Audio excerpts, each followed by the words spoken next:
And welcome in, everybody. How we doing? It is a return of the old Metal Gear Monday. We haven't done one in a minute. I'm trying to think of the last time I even streamed a Metal Gear game, let alone did a special day for it. I think it was what the hell was it? When I was doing I think Metal Gear Solid 2 and 3. It was kind of around the same time when I was doing those two games. Probably something like that. It's been a minute though. But lo and behold, we have a request here to do a specific Metal Gear game, so that's what we're going to do. We were requested to play Metal Gear on the NES, which I actually haven't streamed. I've streamed almost every Metal Gear game there is. I have streamed the original MSX versions of Metal Gear and Metal Gear 2. But, I've also streamed a little bit of Snake's Revenge on NES, which by all accounts is a decent game, but I've not put it into full practice myself to see if it's entirely the case. But yeah, the original Metal Gear. Anytime I thought about, Metal Gear on NES, I pretty much thought, yeah, but the MSX version exists. So why would I want to do the NES version? The NES version is inferior in a number of ways to the MSX version.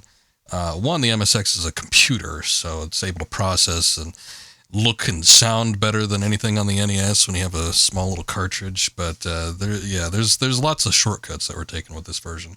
However, I will say that once you get past a certain point, this game does sort of resemble the MSX version to a significant degree. We'll get into it though. I tried really, really hard to get my actual NES to capture this game. I actually own this game physically.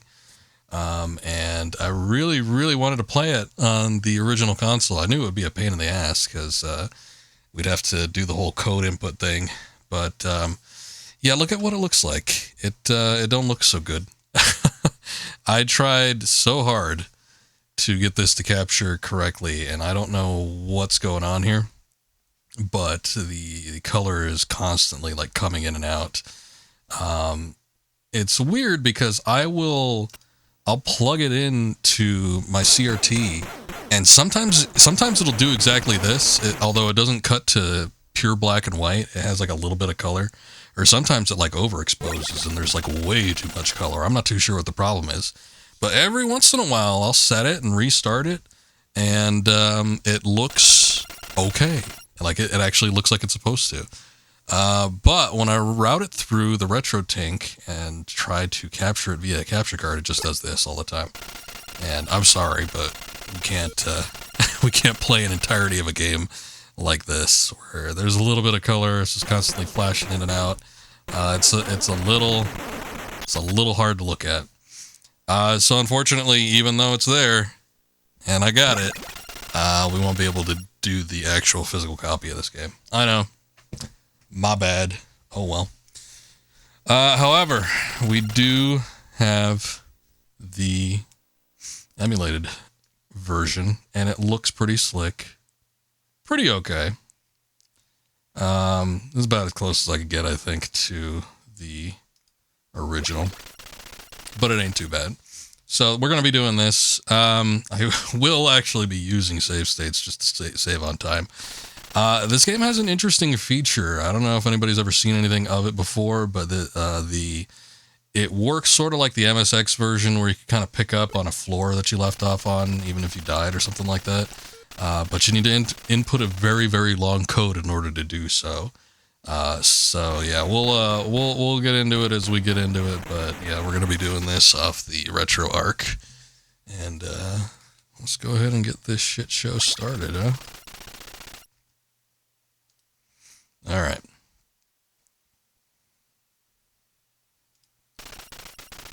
Get all my windows rearranged. Have everything where I want it to be. Let's do it. I know. Let's get into it. Okay. So again, as I said, I have played the original MSX version I've played it a lot, just like in general, but I've played it on stream several times. So I'm no stranger to a version of this game. But the NES version I've only played a little bit of. I have done the introductions, but anything past that, like getting into the base. Once I saw kind of what it was like, I'm like, I'm good on this version. Okay, let's look at our transceiver. Big Boss speaking. Operation Intrude N313. That's still the same. You're to infiltrate the enemy fortress, Outer Heaven, then destroy their final weapon, Metal Gear. First, attempt to contact missing our Gray Fox. Oh yeah, this the translation in this game is really, really bad. First, attempt to contact missing our Gray Fox, then try to find the Metal Gear. Use frequency 12085. There's no point in there. For all communication. Alright. Well, here we go. Get a nice little night sky. Interesting thing with this particular version is that it has this little introductory sequence here. I'm getting sleepy, he yells aloud. Now, if anybody's familiar with the MSX version of this game, the intro starts off with Snake accessing Outer Heaven through like a water duct or something like that. He's swimming for a second, and then he ends up like on this dock that has like a bunch of tanks and stuff in it. Oh yeah, you can't go that way. You know what? It's bringing it back to me, like playing this and looking at all this shit. This game was actually covered on AVGN. I completely forgot about it. I think he tried to do the exact same thing though, where he tried to go through the little spot where it looks like he could go in a gap. He probably yelled something about it being bullshit and sucking his ass or something like that. But yeah, it's a little shitty. It's just a little bit shitty. Now, much like the original, you start off with no weapons or anything. This is kind of a thing that happens in a lot of Metal Gear games, but no weapons. You have to kind of go around on-site procurement, as they call it. I've located the binoculars. Hey, what's up, Mythical? There he is. You're the one that requested this game. Well, Scoop kind of forced you to, but you agreed to it. So if you want to access your inventory, you have to go through your equipment selection screen. Right now we have basically nothing. We got the cigarettes, which Snake always has by default, and then we got the binoculars. Binoculars allows you to check out different regions. You can't do it, I guess, when you're inside of a truck, but you can do it otherwise. The problem is you have to like unequip them in order to actually use them. And as we can see here, there is no weapons or anything. We just have to use our fists, which is fine. For right now, it's going to have to be how it is. This is the NES one. For anyone thinking about playing Metal Gear or the first Metal Gear, this game was a port, basically, of a computer game, and the computer it was originally on was called the MSX. There are translated versions that exist out there, but you can also play the MSX versions on Metal Gear Solid 3 Snake Eater, either on the Subsistence version of the PS2 version, or you could do it on the Legacy Collection, or you could do it on the HD Collection. Pretty much most modern adaptations of Snake Eater will have this game on there. You can emulate the NES version, but you're playing the NES version, and there's some dire consequences for doing that. If you ever want to play the original Metal Gear, you want to do the MSX version, not this version. But we're gonna see if we could get through about as well as we can with this one. I'm thinking I'm probably gonna look at beating this one tonight. We'll see. The original Metal Gear is not a very long game. I don't think the NES version is going to be any different. So we'll see if we can get it done. But yeah, it's going to be a bit of a road to hoe to get through this. Oh shit. Okay. I already died right off the bat. That's not too great. There are two things you could do here. One, you have to press the select button in order to like go between these two. If you hit end, it will give you a code. So this is what you have to enter if you want to pick up where you left off. Obviously, anytime you continue, you're going to have to do that same thing. Let me see if I can memorize that. Hold on.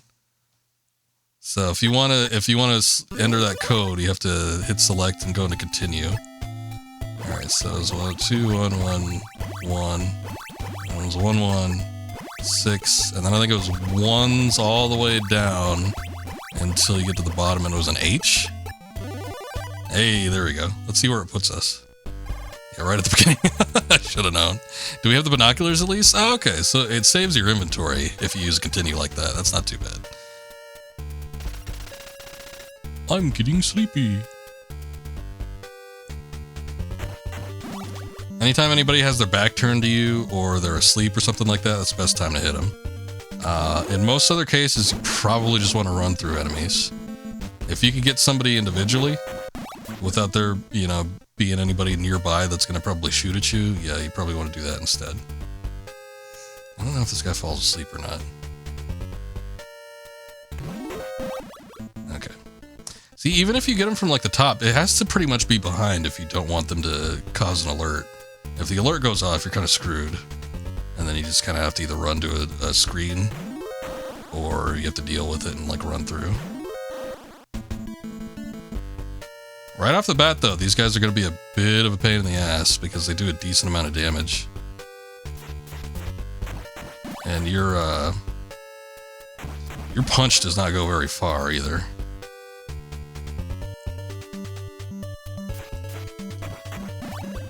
So you got to get up real close to some of these guys. And then if you cause an alert, you might just want to like try to deck the guy until he's dead or just keep running. Yeah. It will get easier as we start to rank up. The ranking system works a lot like it does in the original game. You have to rescue the POWs. And then once you get enough POWs, you can start carrying more rations, which are the healing item in this game. Actually, I don't really need to kill them, do I? And then your life bar increases, I believe, total. And then you can carry more inventory as well. So like ammunition, all that kind of stuff. It becomes more easier as you kind of rank up through the game. But right at the beginning here, yeah, it's going to be a little bit rough. The other thing I should mention too is that if you die and you hit continue like I just did there, continue just means start the game over again from the very beginning. If you want to actually continue from where you left off, you have to enter the code in, which is really, really shitty because it's like a super long code. And then the more complex the save file gets, well, you know, save file, quote unquote. God damn it.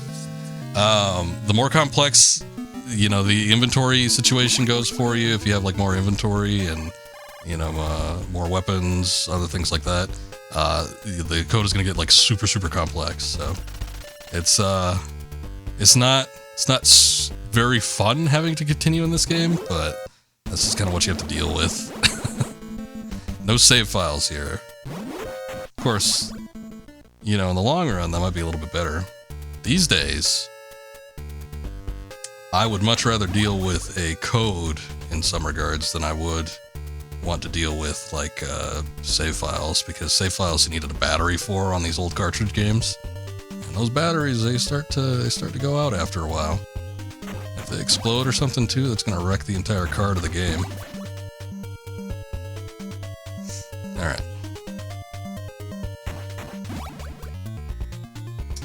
Let's start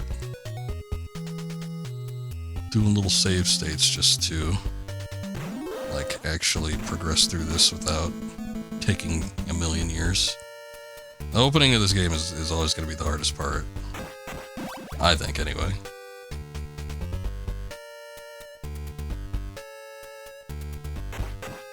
Thankfully, these guys don't have like a cone of vision, so you don't really have to worry about it too much.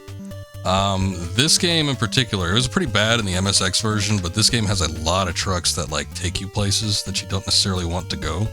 So you have to be cautious about, you know, which ones you go into, because you might end up in certain parts of the map that you don't want to necessarily be at just yet. Uh-oh!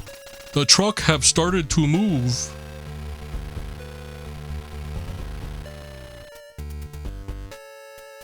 It's more fine English. Alright, so here we are, this next part.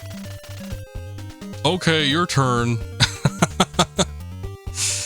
I think that means he's supposed to be on a different shift, but, I don't know, the English is a little wonky. Alright, the truck have started to move again.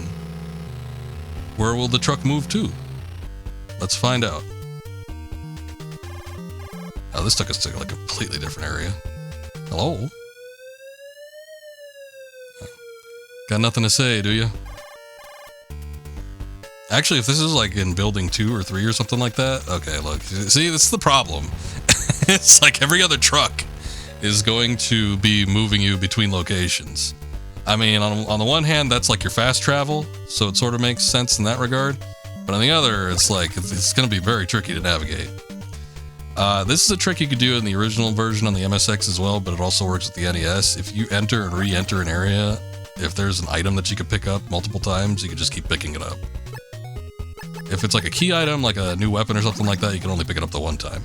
But if it's like rations, ammunition, just keep exiting the room and then enter back in, and then you can just keep picking it up until you get like maximum. So it's pretty slick. I think you can only pick up 3 with the current rank that we have. It's just rank 1. Let's see. Okay. Anytime you do this, you always want to fill up. The rations are still kind of few and far between, so you're not going to be coming across them too often. So you definitely want to use one if you have one, and if you have one at your disposal, and then just pick up as many as you can. Oops, I accidentally skipped that. I think those are explosives. Yeah, they are. I think you can only hold 5 with most of the placeable weapons. Let's see. Yeah, you can only do 5. And again, once you rank up, which means you have to rescue POWs, but once you start rescuing more POWs, you're going to be able to hold more. Oh, wow, that's another keycard right off the bat. Which one is this? Keycard number 4, wow. You can, I don't know if I want to call it sequence breaking, but I feel like the NES version of this game was not mapped out nearly as well as the MSX version. So you could, I mean, like, getting card 4 this early on is a little bit weird. I don't even know that we're going to be able to use it in most places that we have early access to, but we'll see.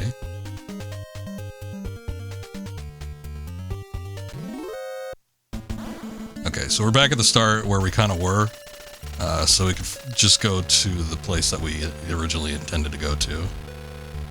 But this is kind of how you get into the first little foray into the game. Okay, your turn. So we know the one on the right will take us somewhere, or does the one on the left leave us? Okay. So that's a ration. We already saw that we could kind of cheese getting as many as we can hold. So I'll go ahead and heal myself for the amount that I lost and pick up that one. Oh shit, this one takes us somewhere else too. Damn it! I was just looking to cross over in another room so that we didn't have to worry about it, but alright. Where are we? Oh, that just takes us back where we were. Okay. That's good. I don't know if this game judges you on the amount of alerts that you have. I don't remember that the original MSX version does that. I feel like that was kind of an advent that was with the HD releases of Metal Gear Solid 3 when they had those attached. But yeah, we'd be getting all sorts of alerts on this game. Okay. So we picked up... Wrong one. Oh, no, that was the right one. Never mind. We picked up keycard 1. So anytime you have to use a keycard to open a door, you have to basically equip it. And if you get like keycard 4 later on, you can't just like equip keycard 4 and open up doors that require keycard 1. You have to switch between keycards all the time. So it's a little bit shitty. The game will remember kind of the area that you're approaching certain spots from. So that spot right there where I just came in and the guy immediately saw me. Since I shifted over a little bit to the left and came back into that area, he didn't see me. Because it remembers where you approach from. So it's kind of nifty. These are all things that were in the original version as well. Anytime somebody does like they're crossing over, he might see me when he turns around. Oh, he didn't. Okay. But yeah, anytime somebody's like doing this where they're pacing left and right, if there's a corner, you can hide behind the corner and you can just kind of like hit him from down there. He saw me as I was punching him, but you know, that's always gonna happen. Located the gas mask. Alright. I think you get the gas mask pretty early in the original version as well. If an alert goes on for too long, they'll just start sending a shitload of enemies at you, so you kind of want to eliminate people fast or get to another spot to end the alert as quickly as possible. I don't know what all these other areas are going to be like. getting a transmission. Big boss here, your mission is to infiltrate. Be careful, not to let enemy detect you. Okay, big boss, I'll try. See what I can do about that. Alright, it's a bunch of tanks so far.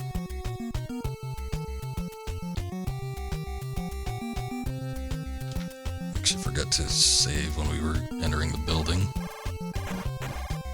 Take out that guy.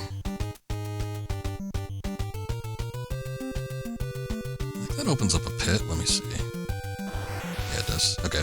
Pits insta-kill you, so if that opens up when you walk next to it, you just die, and then you have to continue over again. So, real shitty, but, you know, try not to do that.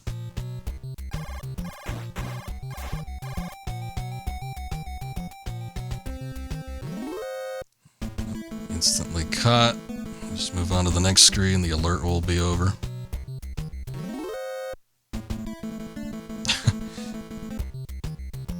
You kind of see the techniques. It's like, once you cause an alert, it's just like, sometimes it's better to run into another area and just immediately end it. Bunch of trucks here. I don't think any of the trucks that are inside buildings... Hey, there's a gun. That are inside buildings actually transport you anywhere. It's just the ones that are outside buildings. So you're probably safe if you find one inside. I have located a handgun. So I have a handgun. We don't have any ammunition for it, so we can't use it. Don't want to use it anyway until we get the suppressor, which I don't have a specific idea of where it is, but we'll find it at some point.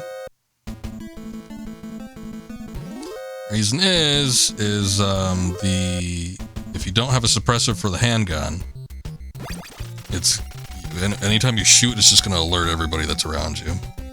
So it's like, if you have to eliminate people quickly, like while they're coming at you, you're already causing an alert, then yeah, go ahead and use it. But unless you got the suppressor, you don't want to use a handgun. You're just going to want to sneak around as much as possible. There's a door down there. Try that. Let's see what's up. Nope. I wonder if that keycard 4 I got can open it up. Oh wow, it can. Oh no. Maybe I don't want to do that just yet. Oh shit.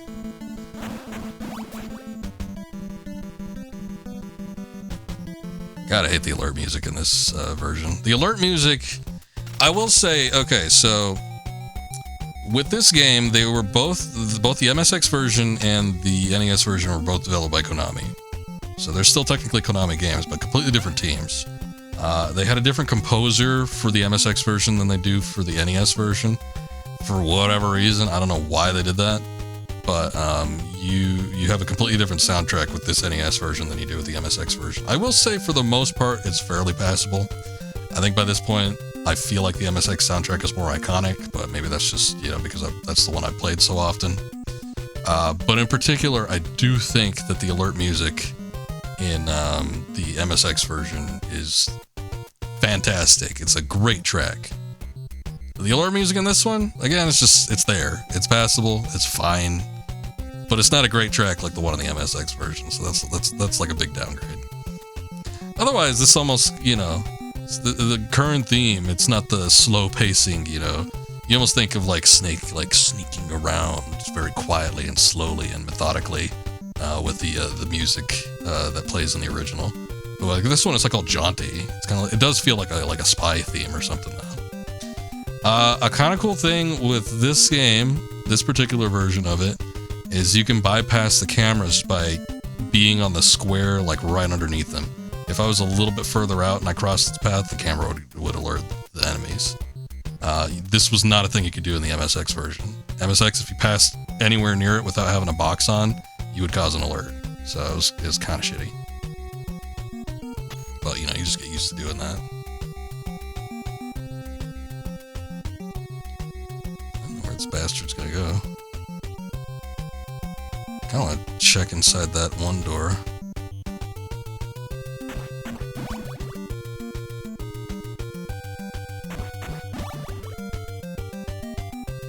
Alright. Let's see what we got. Oh, can't get into it. Alright.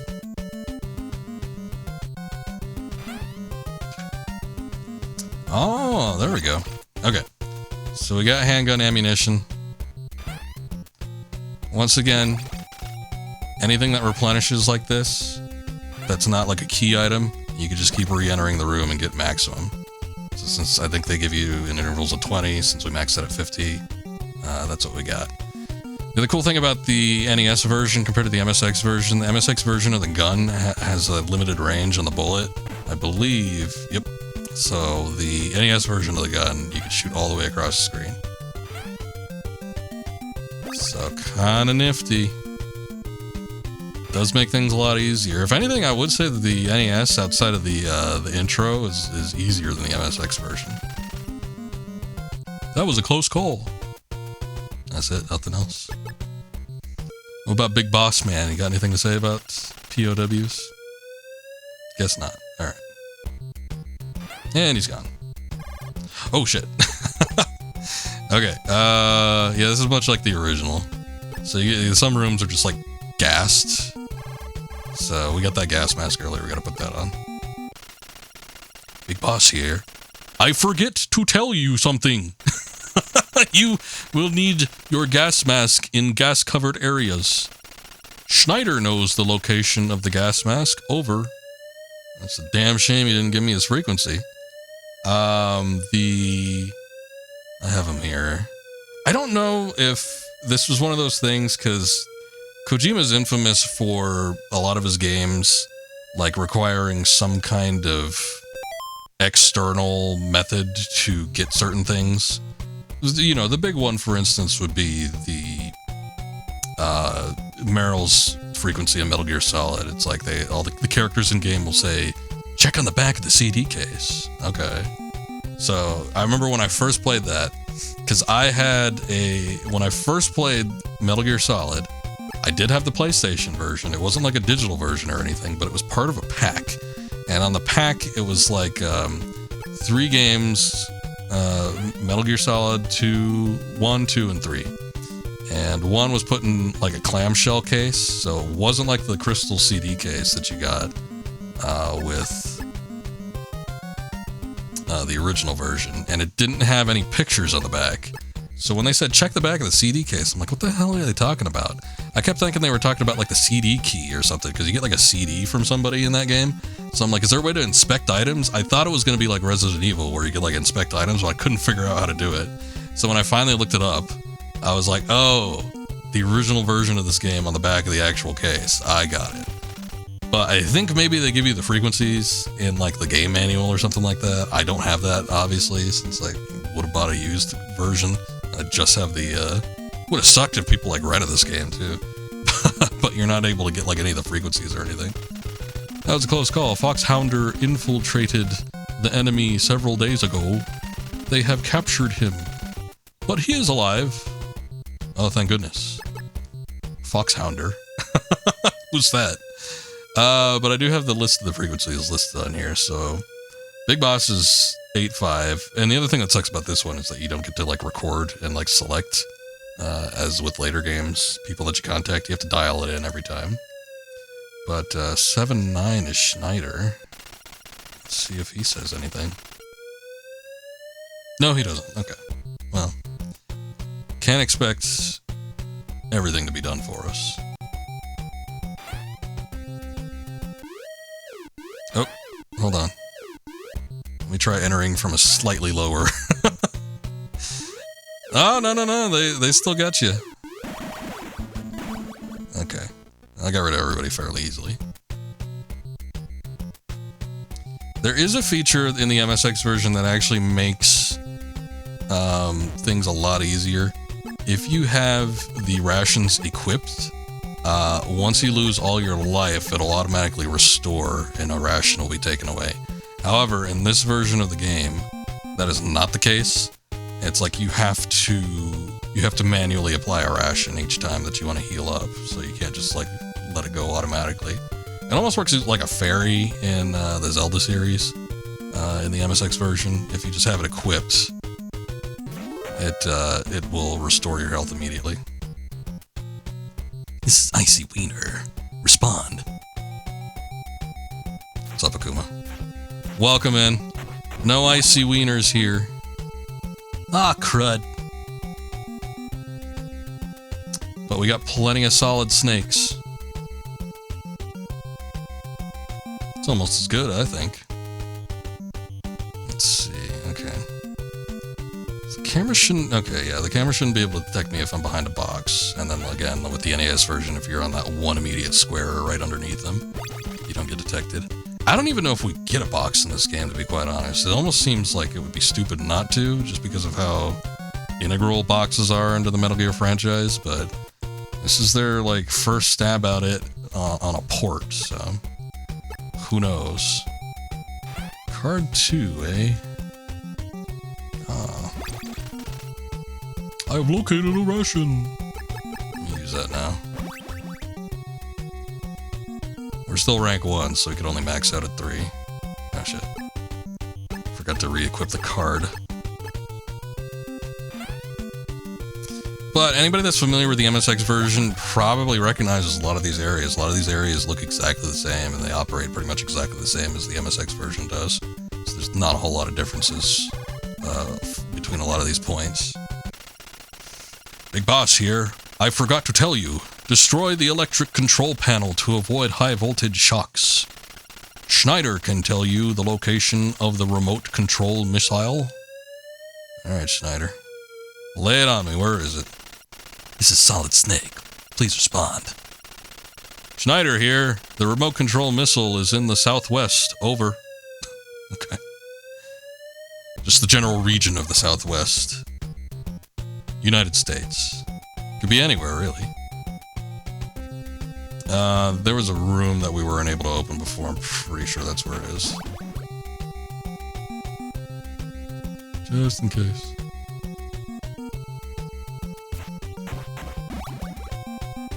Fist him up the ass.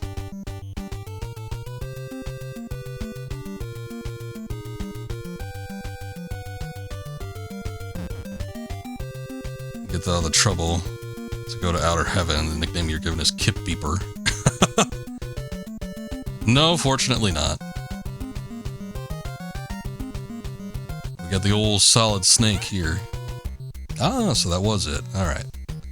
So there we go, remote control missiles. I've located a missile. Especially at the start here, we're probably only able to carry just the one. Let me see how many it is. 5? Okay, yeah, that seems about standard for most of the weapons. Just in case, though. Okay, yeah, it's just 5.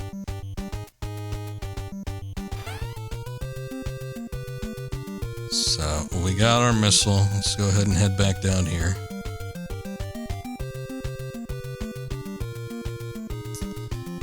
And I'll do this again.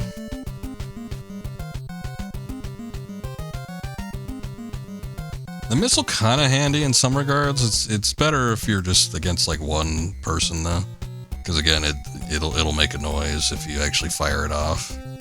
The enemies are gonna freak out.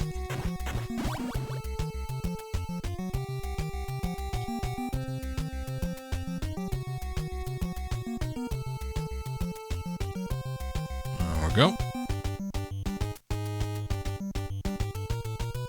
Okay. Time for RC missile. No, Big Boss, I know.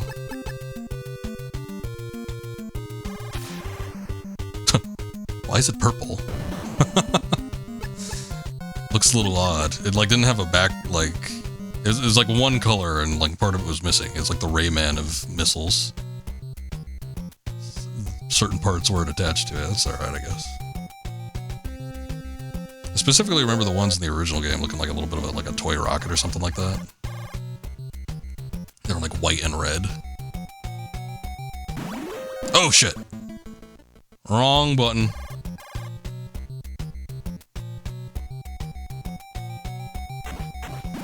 Do my old hide behind the wall technique.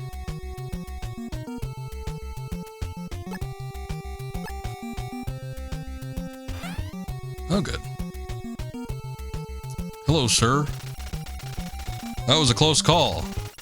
Resistance fighter Diane will support us now over frequency 120.33. Diane is familiar with something. I think the area. Alright. If it works like the original, Diane is not gonna be much help, but let's see. 3-3, eh? This is Solid Snake. Respond, please. This is Steve. Diane? No, Diane is out shopping. She hasn't come back yet. With a million ellipses. Thank you for posting it.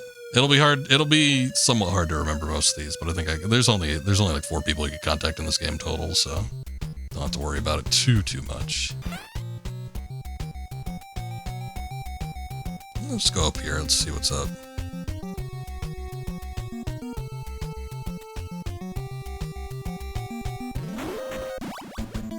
Oops. I'm just gonna go in here real quick. Oh, rooftop access already. Probably not gonna be able to do anything with that, but we'll see. The layout just slightly different, but mostly the same.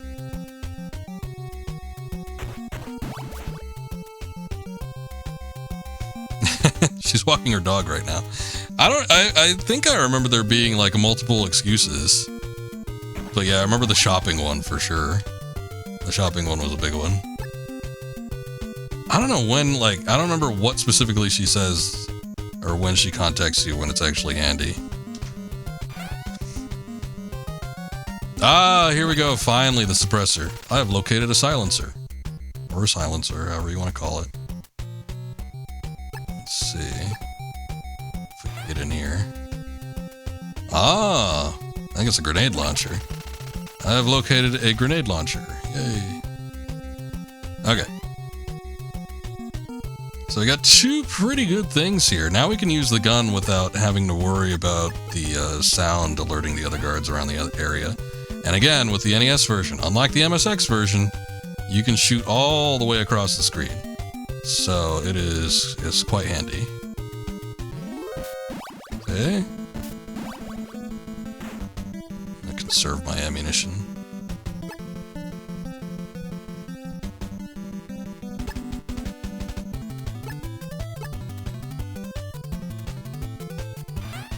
Ah, keycard 2 was the one that opened up. That was a close call. The thing about rescuing the POWs, it might seem kind of, I don't know, tedious, useless, but it's not an extra thing. It's not like a collectathon. You have to rescue all of them. We need to be at a rank 4 or rank 5 in order to progress through the game at a very specific point. There's somebody else that we get in contact with. It's another girl, I forget her name, but like she doesn't help you unless you're a really high rank. So the only way to rank up is to rescue the POWs. So if you're not rescuing them, if you're not checking every room possible, you're gonna end up screwing yourself in the long run, and you have to go backtrack all the way to the beginning buildings in order to find, you know, the people that you need to find. I'm stuck at Long John Silver drive-thru. After she gets her husk puppy, she'll call you back. Oh, thank God.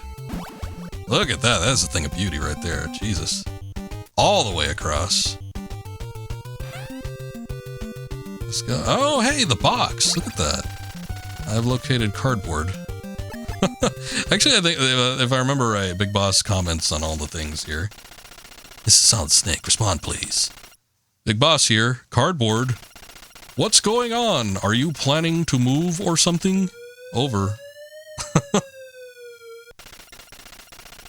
Does Schneider say anything? No? Okay.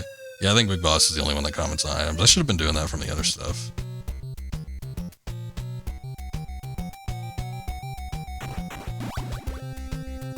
Give me a little ass fisting. Oh, shoot. Try it from this angle.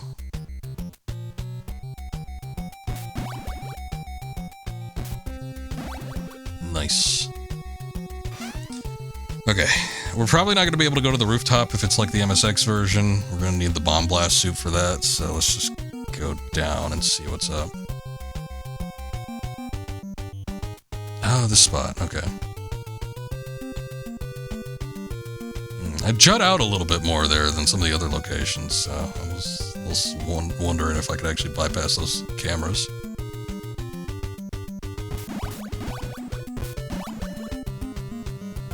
I hope we get ammunition soon.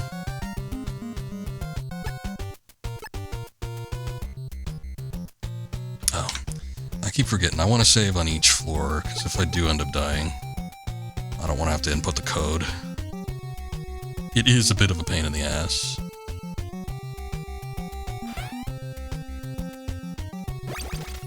Ah, alright. There's some ammo. Explosives too, but I think we were maxed out from the get-go. Normally, see, if this was the MSX version of the game, we would have to equip the cardboard each time we wanted to go past the box. So we'd have to like wait, and then you can't stand still. I think it also works against enemies too. Like they won't spot you if you're wearing the box. Yeah, because we would have been spotted like right off the bat there. So it is handy. It's not as handy as it is in the MSX version, just because you're missing out on that key feature. But it's still pretty, decent. I think this way is a dead end. It's like the MSX version. Oh no, never mind.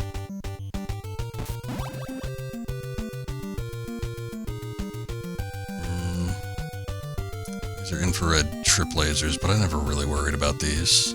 If they were the insta-kill versions, like I think in Metal Gear 2, there are like these laser gates and they'll kill you or do damage. Yeah, I would probably want to have the infrared goggles, but as it stands, I'm not really worried about that. Did I have keycard 1 on? Hold on. I did not. Oh, another prisoner. That was a close call. Hey, we ranked up. Okay. So now we can carry more ammunition, and we can carry more rations and other items that stack, so we're in a decent spot now.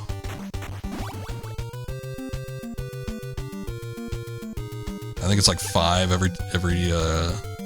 5 for every... It's probably like 2 for every rank up in the ration department, and then 5 for like placeables. Well, I guess missiles too. And then maybe like 50 for like handgun and submachine gun.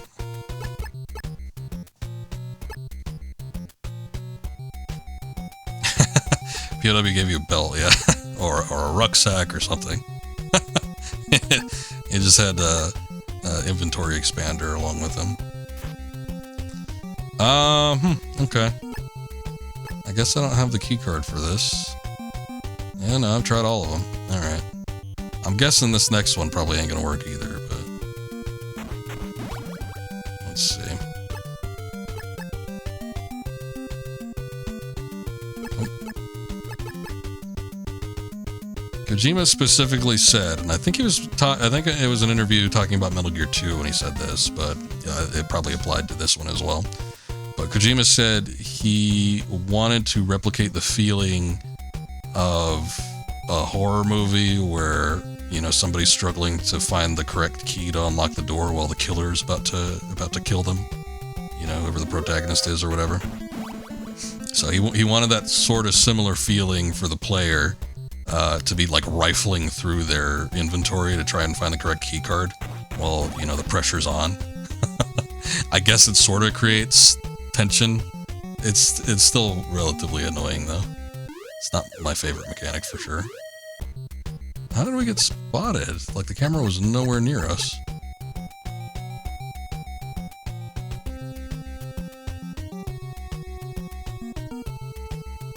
Weird, okay. One instance where the camera functions like the original game. I don't get it. But, alright.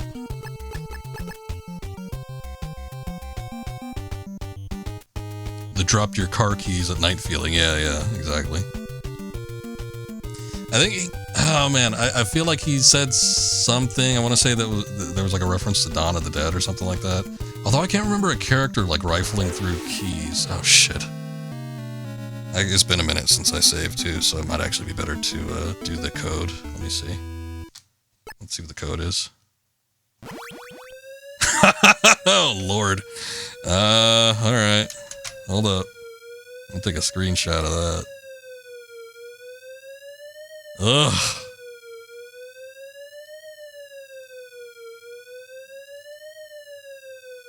Alright, here's the big pain in the ass. We gotta do this at least like once legitimately, otherwise we're just gonna keep using save states. I have to remember to like save on each floor though. I mean, I don't want to cheese it and like save like every room, but at the same time, I don't want to like keep inputting this goddamn code every time. Oh, thank you. You recorded that fast. I took a screenshot of it though. I got it here, but I guess I could look at chat too. K 4 1F J. I don't like how they have both like a full alphabet and numbers. There's gonna be some confusion with some of these, I'll bet.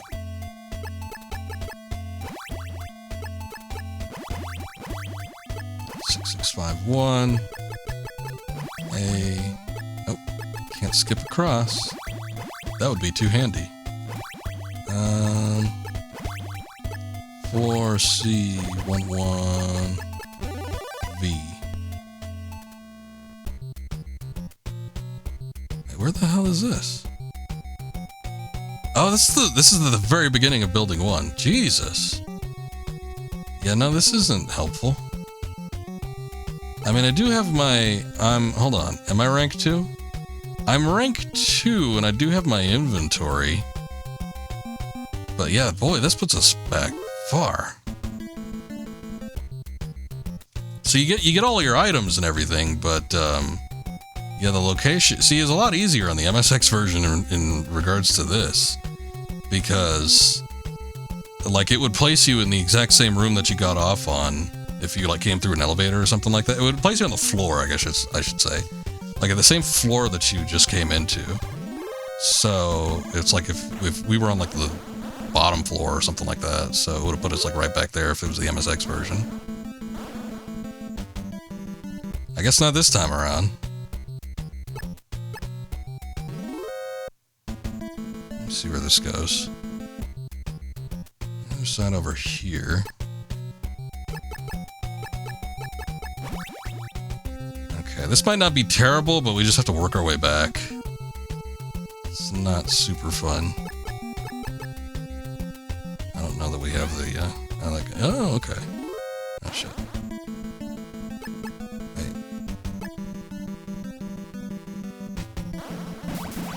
I guess that's where the machine gun goes? Watch, let me see. When I select that blank space... Oh, okay, no. I swear it said machine gun. What? It said machine gun, like at the bottom there.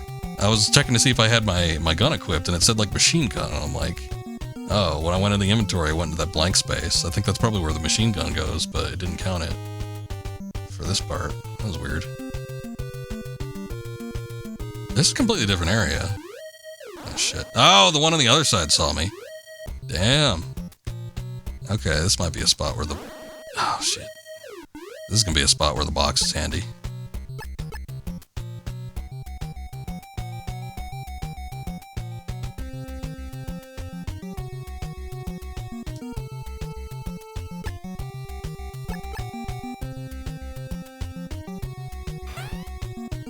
Thank God it was the right one. That was a close one. Foxhounder agent Gray Fox is locked up in a hidden solitary cell room. Nice. A little bit of info. Oh, shit. That's my bad.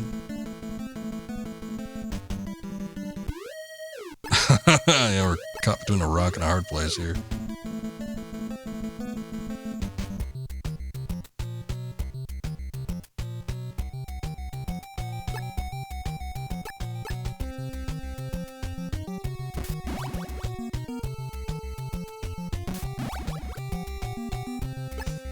Okay.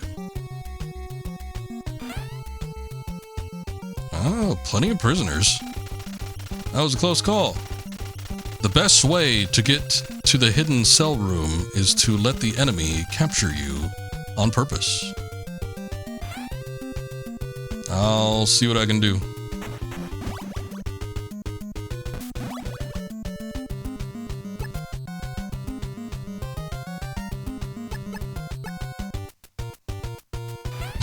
Yeah, Red Fox is just completely screwed. We don't have any hope for him. Ah, hey, there's a machine gun. Let me see if it actually says machine gun. Yeah, it does. Okay, it says M gun. I'm pretty sure that's what I saw before. I don't know. I might be making things up. I swear I saw that at the bottom and it said like 0 and I didn't have anything equipped. It's weird.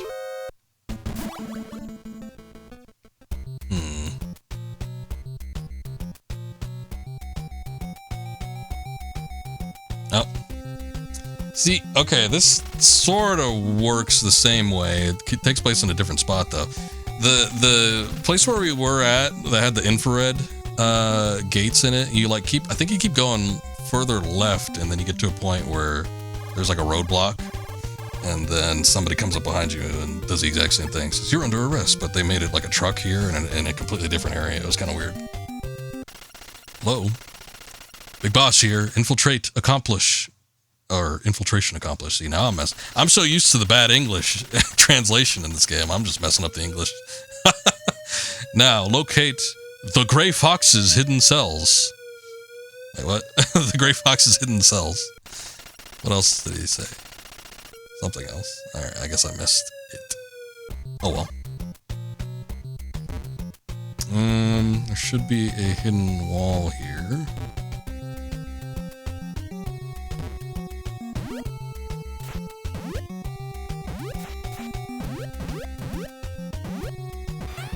Oh, okay. That was weird. I think in the original version, in the MSX version, you just keep hitting like a singular spot and then it like breaks open. Like it's made out of like dry wood or something. Drywall. Metal Gear mission where you save John Elroy Sanford. I don't think so. Maybe. Check the way, over. Okay. Check the way. That's real descriptive. Thank you. Alright, but here it's just like a door that opens up. Maybe that's the only way they could get it to work. You must be a newcomer to the movement. I am ever glad to see you. I'm Agent Gray Fox. The enemy is constructing the final weapon, the Metal Gear. It is a walking tank. It has full nuclear capability and can traverse any type of ground. If the enemy can complete this, they can launch a nuclear attack from any spot on the Earth. The Metal Gear must be destroyed by any means available before it is completed. There's only one way to destroy it. The inventor of the Metal Gear, Dr. Petrovich. Oh, Madnar? Okay. He's just Petrovich in this one.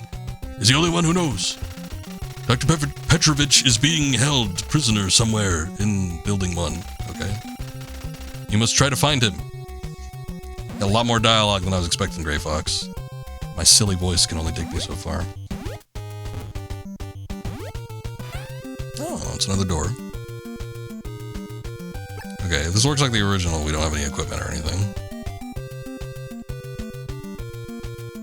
Actually, if this works like the original, we're going to be in a boss battle pretty soon here. I've not been saving.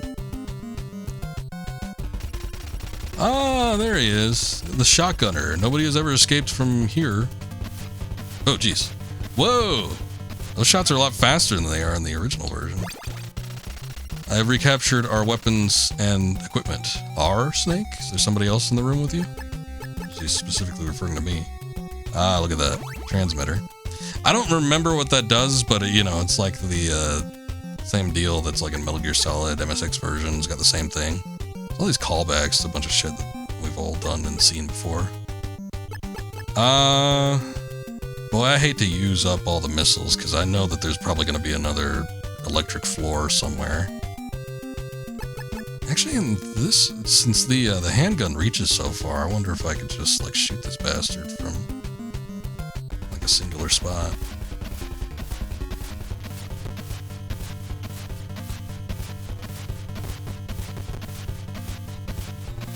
So in the original version of this game, again, your handgun, wow, see, it's a lot easier.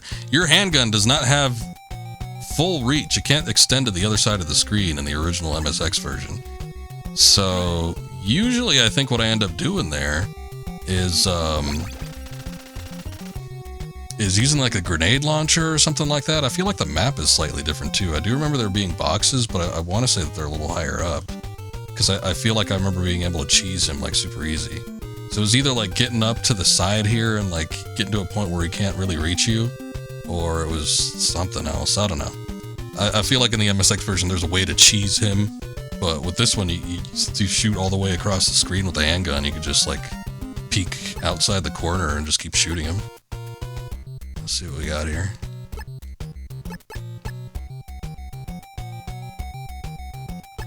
Nope.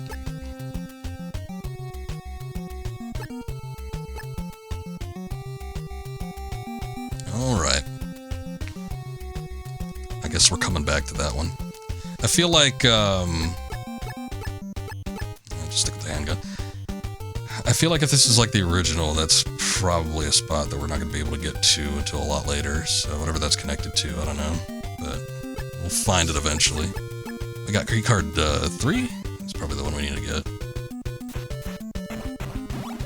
Get out of here.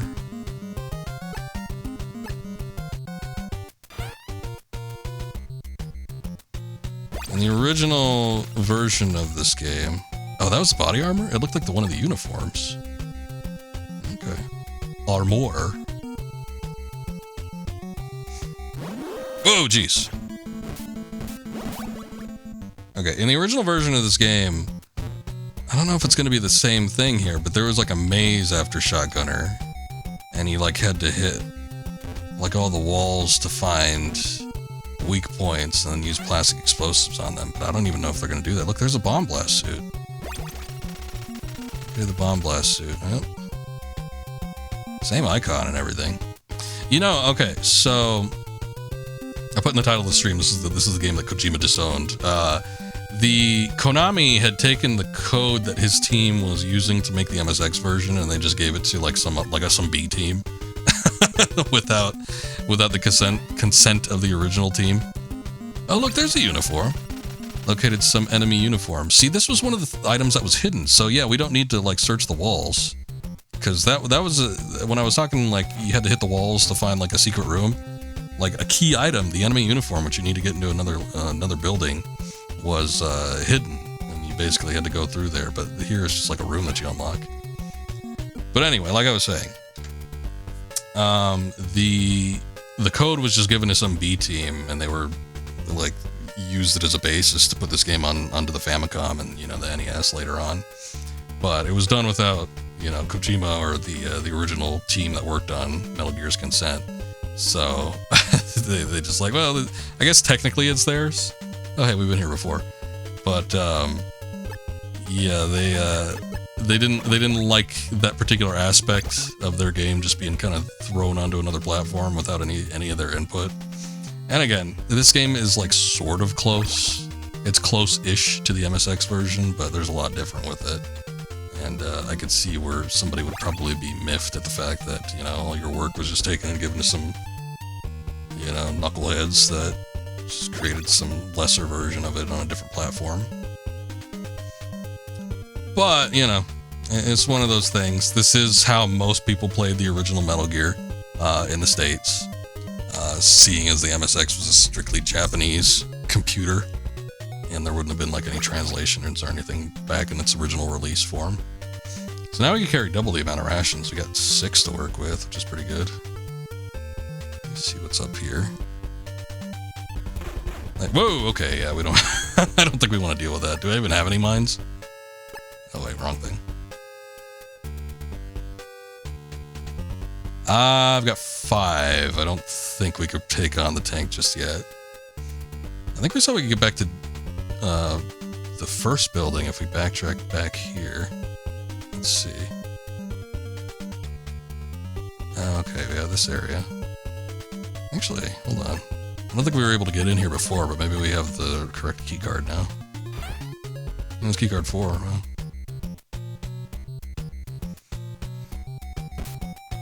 Okay.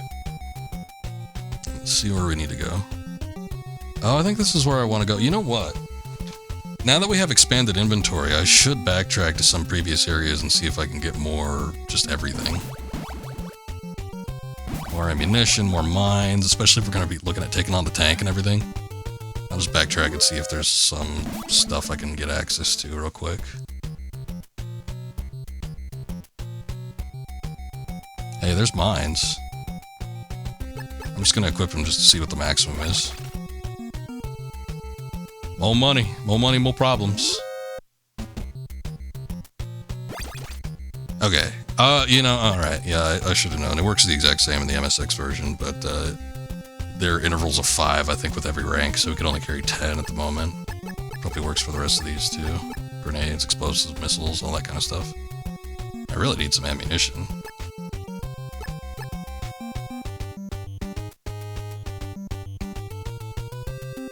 It's funny, too, because I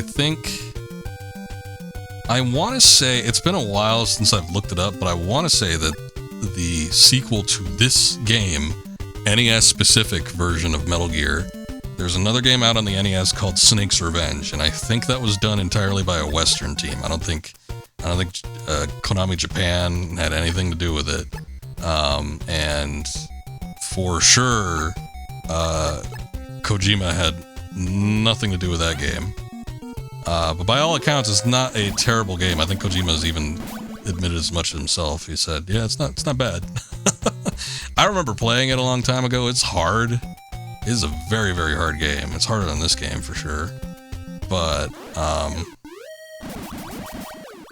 as to whether or not it's like complete quality, I'm not 100% certain. I'm not willing to put any money down on that. But I wouldn't mind checking it out at some point. But yeah, anyway. I don't even know if it's called Metal Gear. I think it's just called Snake's Revenge. But yeah, Snake's Revenge, we're completely out, was the motivating factor for getting a Metal Gear sequel. So we could probably thank Snake's Revenge, actually, for continuing on the Metal Gear Solid series, or the Metal Gear series. Because I think initially the idea was just like a one and done. I think Hideo Kojima was just like, yeah, I'm good with the one game. And then he didn't really give it any thought after that. But the fact that they made like a sequel without letting him know and giving it to a completely different team, like on the other side of the world, where it was just like a completely Western audience, he was like, well, shit, if there's going to be a sequel, I'm going to make it. So he ended up doing Metal Gear 2 as a result. And then, of course, Metal Gear Solid is a little bit of a soft remake. It follows so many beats from the first two games that, yeah, it's practically a remake. So Metal Gear Solid probably wouldn't have happened without Metal Gear 2. It's like one huge butterfly effect. Oh, son of a bitch. Okay, well, I wasn't expecting that, god damn it. It's been a minute since we saved, too, but oh well. At least we know where not to go. See, me without saving at the beginning of buildings and stuff like I should be. That definitely wasn't in the, that's a bit of a bullshit moment. That's definitely not in the original. They don't have the pits. I knew the first one was there because I remember playing this game and just being pissed off of it at its existence. Like a pit, like right in Building 1. They don't usually throw the pits at you until you're like in Building 2 or something like that, or at least like in the latter parts of Building 1. I guess maybe this one counts, I don't know. Still, it's a pain in the ass though. I don't like dealing with it. It sucks because I guess you have to like kind of look out for it. You kind of have to know what to look out for in terms of like spacing, how many squares there are around the area. And you could say, yeah, I bet you there's going to be a pit there, but you don't know for certain unless you actually experience it. So I guess we're not going there in that particular spot again.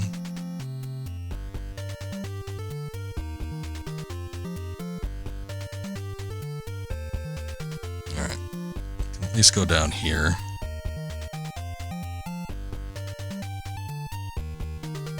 There's explosives. Oh, you know what? I could pick up more of those now. I haven't used them at all. Explosives don't even really have much of a use, at least in the original. I don't know if you can use them to any degree here, but they were used to, you know, blow up walls, essentially.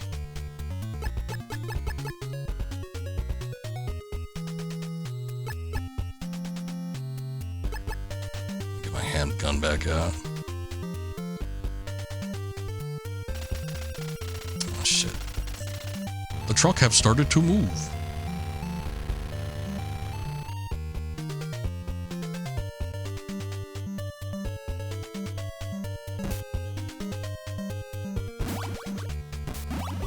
Just gonna eliminate them so I don't have to deal with potentially taking damage from them. The only shitty thing about this, doing this here, is that we're put all the way back at the beginning again, so we have to go back to the start here. Well, I think we can cross over relatively quickly. I don't think there's any rooms that we need to look at back here, though, so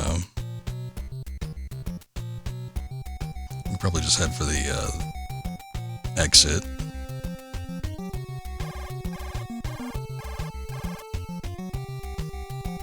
Damn radio freaking me out.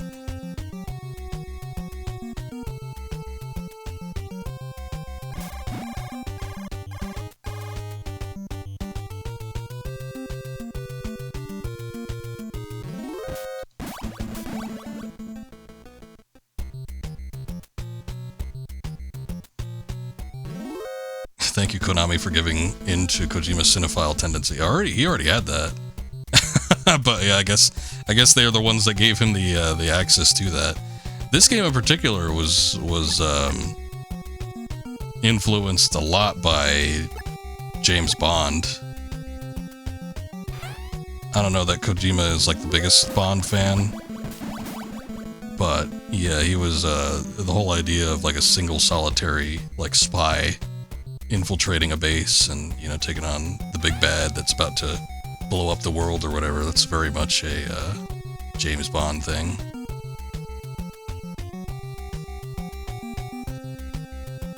But it just got worse over time. I hate to put it like that, but he definitely leaned into it a lot harder. I know that there's card 4. We had card 3, which we didn't have last time we were here, so I don't know if that would put us in a good spot. But I know that there's the ammo in the one room, so I could go back that way. I don't know if card 3 is going to get me access to anything unique or special.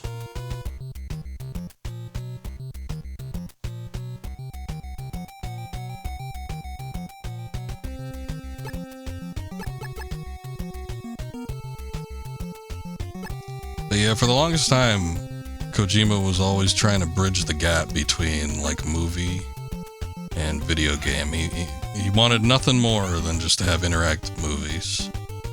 And, you know, eventually he got that, pretty much.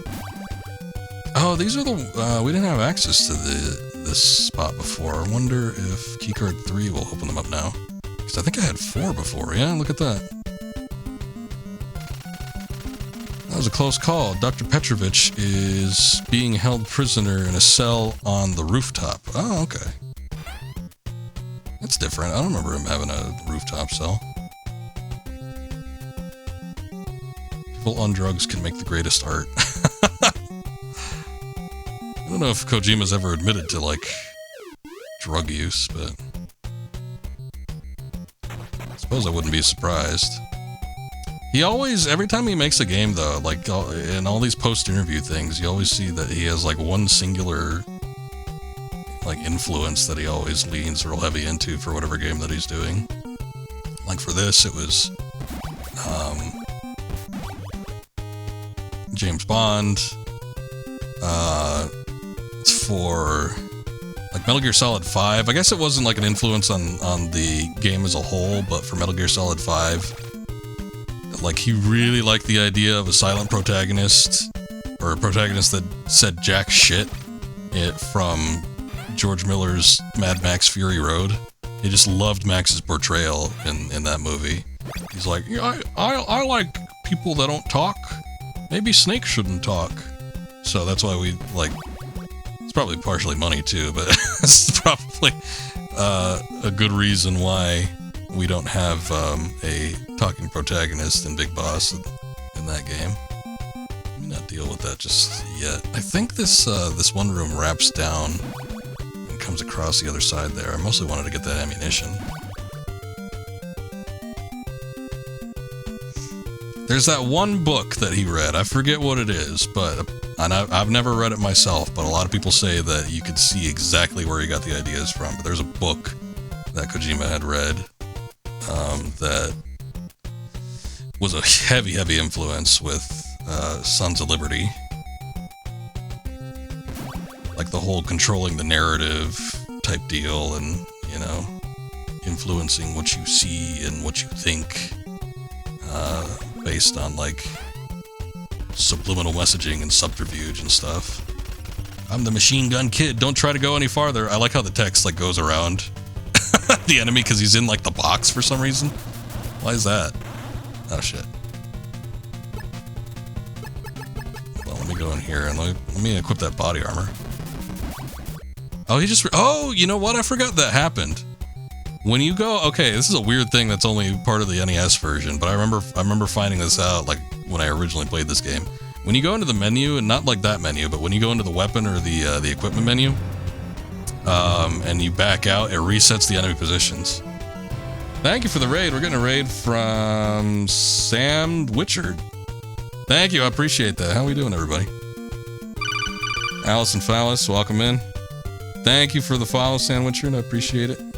You were streaming a little bit of Metal Gear Solid Portable Ops. Wow, okay, that was one of the handful of games. I was talking about the NES version I've never streamed with this particular game, but for the Metal Gear series, there's very few that I actually haven't streamed, but Portable Ops is one of those few. Played Metal Gear 1 quite a few weeks ago. Portable Ops is up now. Nice, nice. Are you going through them chronologically, release order? How you doing it? I guess if you did Metal Gear 1, then it wouldn't be chronologically, unless you're going, like, backwards in time. I don't know. But very good, thank you. Nice to have another Metal Gear fan in here. Let's see what we got. Did you do the NES version, or did you do the MSX version? Let's take a look.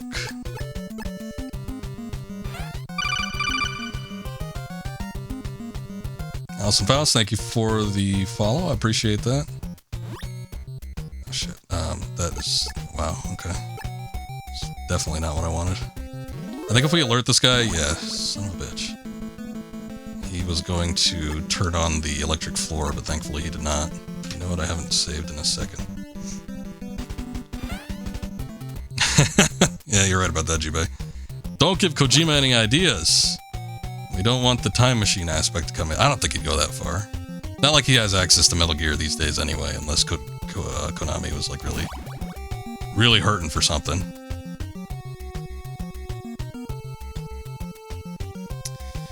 Also noticed to stream Final Fantasy. Yeah, we're working through Final Fantasy VIII currently. So maybe we'll see you on one of those streams, but thank you, I do appreciate it.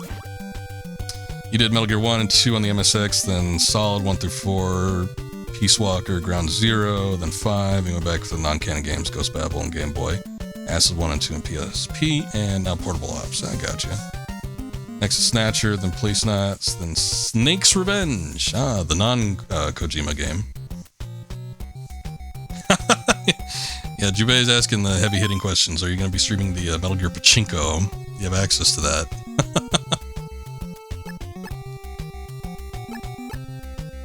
Oops, wrong menu once again. Wish you could.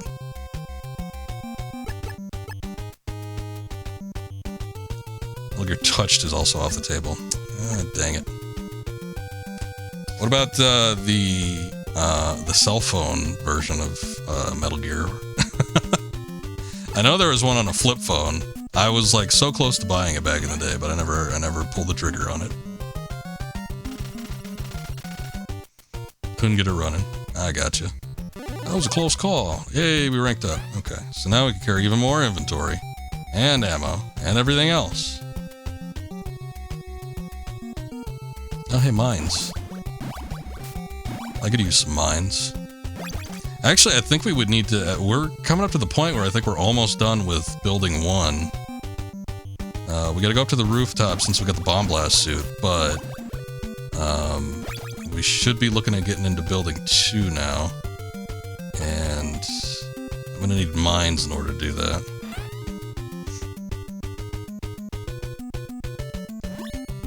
Son of a bitch, I did it again.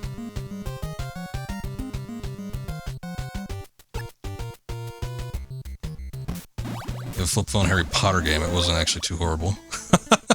You know what, I hear accounts that the Doom flip phone game wasn't too bad either. I don't know what's different between this and the MSX version, because you don't, besides I feel asleep. Yeah, the bad English translation is a big noticeable difference. But yeah, there's a number of differences. I've been talking about them as I've been going through them. Let me see. Okay, so there's a lot of minute differences. Once you get to the building sections of the game, obviously most of it's the same. The idea with this one originally was it was out of Kojima's hands. Konami had taken the source code from the MSX version and gave it to a B team, and the B team ported basically what they could to the Famicom, which later got, ported to the NES.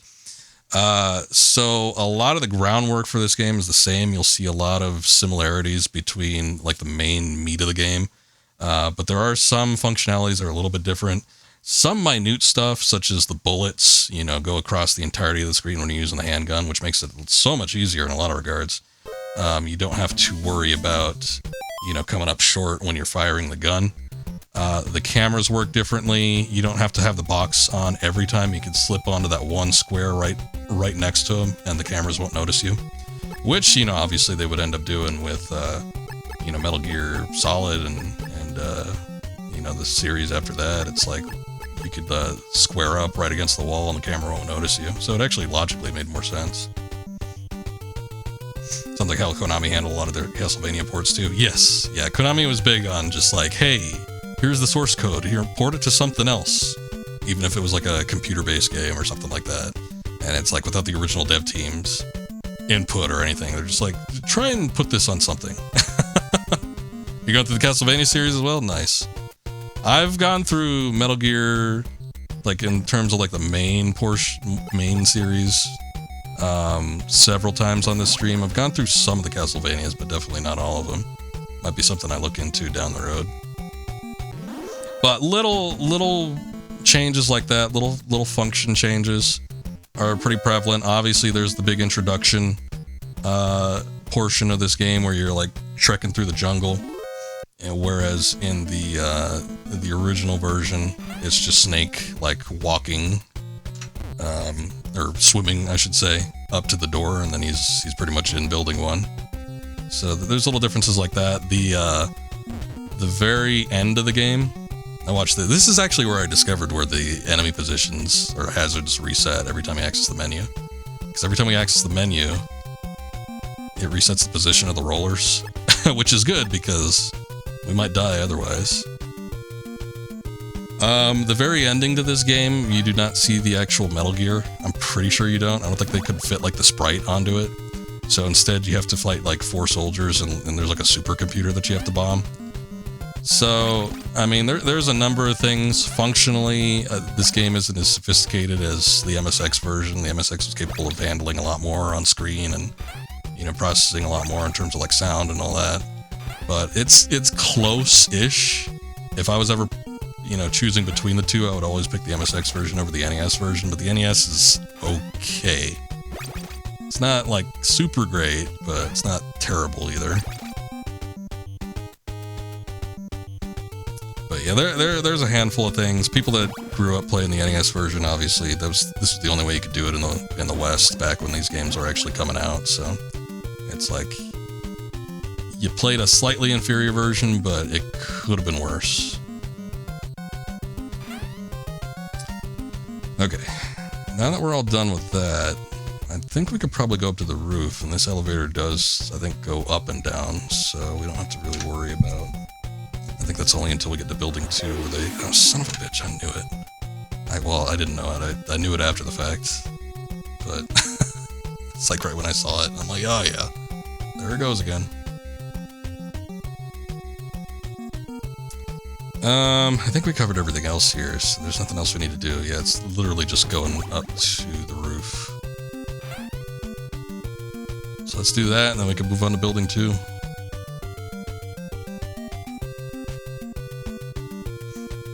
Hello, Chuckin. Welcome in.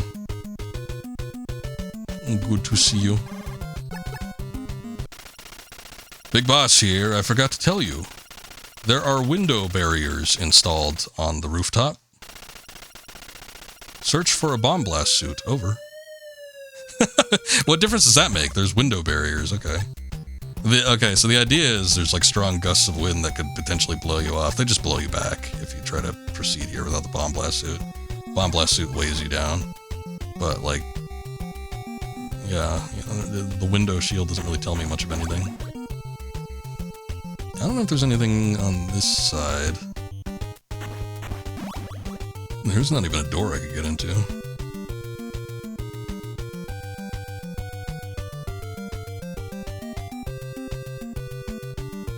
Also, the NES version of the first Metal Gear has a much brighter palette too. Probably limited color selection that they were able to work with.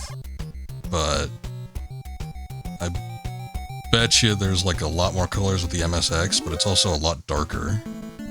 It feels more muddy, more like a lot more brown.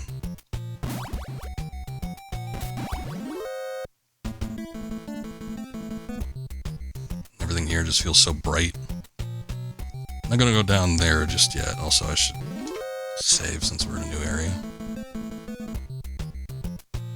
There's a door over that way. Oh, okay. I got a dead end. 2 doors on that side.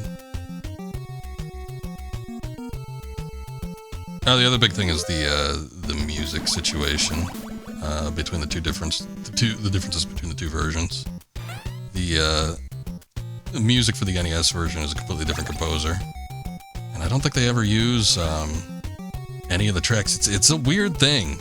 Like, unless they were severely limited, and I don't even know what the differences would be between how many, sound bites they could have playing at once, but it's like, why would you compose a completely different soundtrack between versions? Why wouldn't you just attempt to recreate the first version with the second one? I don't understand that aspect of it, but I don't know. Maybe there was some art to it. That was a close call. Yes, it was. Alright, so a little bit of ammo. We saved 1 guy. Good enough for me. Nope.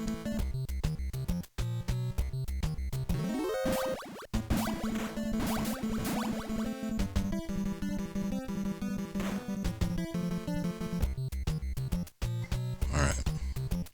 Time for the bridge.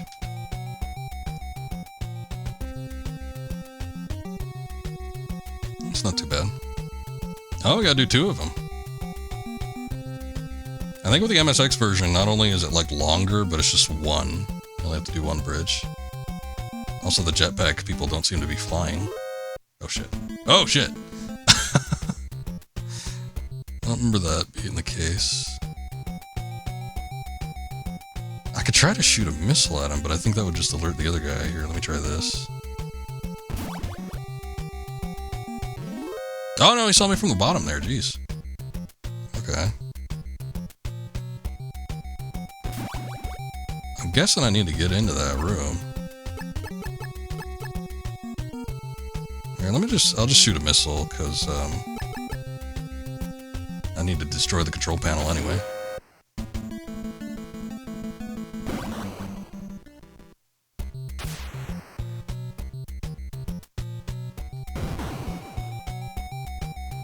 Break? Huh. There it goes. Okay. There we go. Let's see what we got.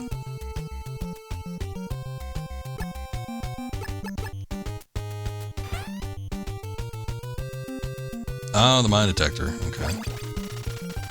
Not the most helpful item, just in general, but helpful in very specific areas. I feel like the jetpack guys, they take multiple hits to die too. I seem to remember in the original version just having the... Well, there was the other thing about them just like flying around at random. They were very hard to track.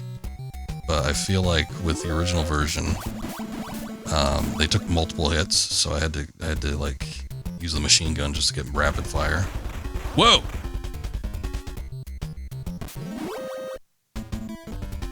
Okay, there's a boss over there. Jesus. Okay, hold on. How do I wish to proceed?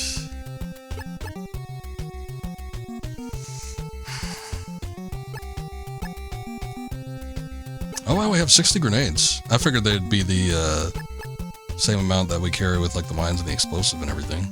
That works.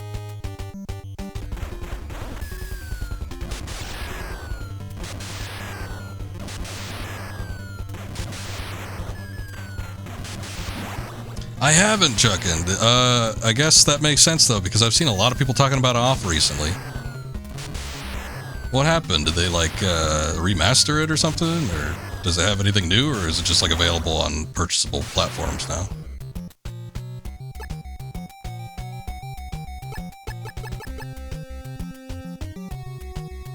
But yeah, I've been seeing people like post like off soundtrack stuff, and I'm like, oh hey, off. But I didn't know that there was like a new release for it. Hold on, I don't want to do that. I want the weapon. Handgun. That was a close call. Dr. Petrovich has just been moved to building number 2. Building number 2 is located about 10 kilometers north of here. Okay. Yeah, so they did mention that Petrovich was on the rooftop here. But I guess, yeah. I seem to remember him being moved in the previous version as well. Is it too late for Dr. Petrovich? I don't know, is it?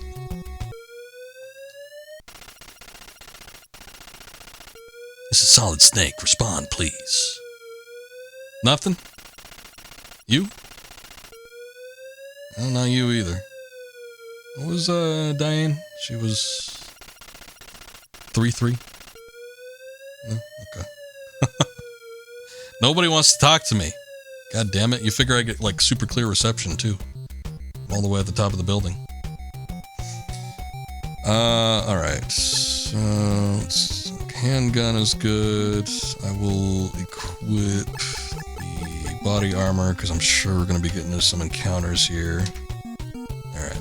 We gotta head back, and we have to go to building 2 now, I guess.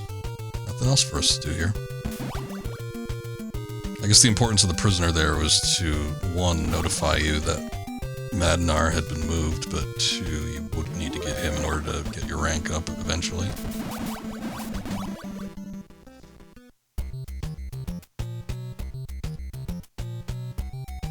Oh, son of a bitch. I was just... we fell all the way down. I was just about to say, too, I bet you it's going to be a lot harder getting across than it is the opposite direction than it was coming through.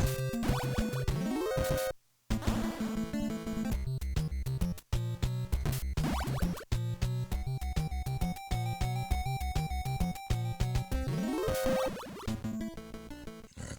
Killed him fast enough where the backup didn't come, so that's good.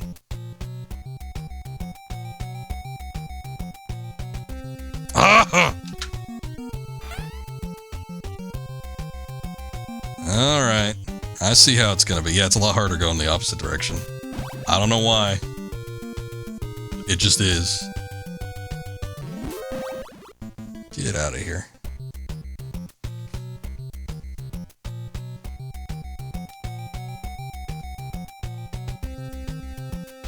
Okay, 1 done.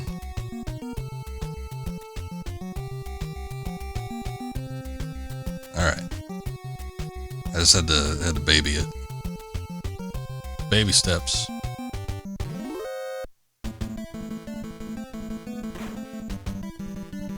Took a long time for one of them to fire.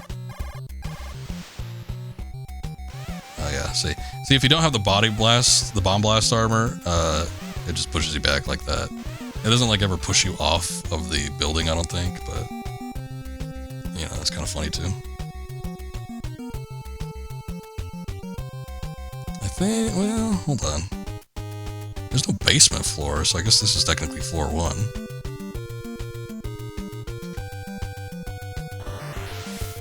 Oh, please. I knew it was coming. Headshot on that guy. Alrighty. Let's see, keycard 4.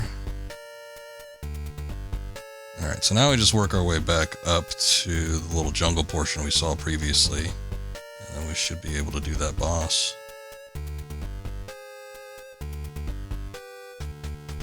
Let me heal myself up and then just get maximum ration here.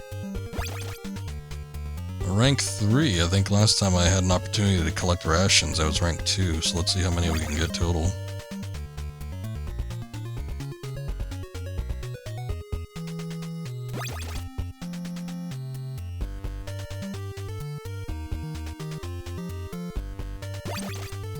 Seven. Nice even number, come on, we can get 8. There we go, we got 8. Probably gonna max out at that. Let's see though. 9? Oh, okay. Actually, it boosted up by 3 last time, so maybe it boosts by another 3. Maybe it's just intervals of 3. Yeah, it is. Okay. Okay. Let's do armor. And I'm gonna need the mines for this. Hopefully 15's enough. We'll see.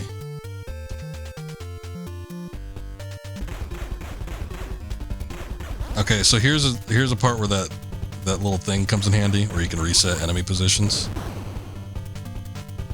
And again, you have to go into the actual, like, weapon menu. Oh, shit. Oh, god damn it. It's still a bit tricky. But this was, like, the biggest pain in the ass in the original MSX version, because sometimes you would not get the tank to move up.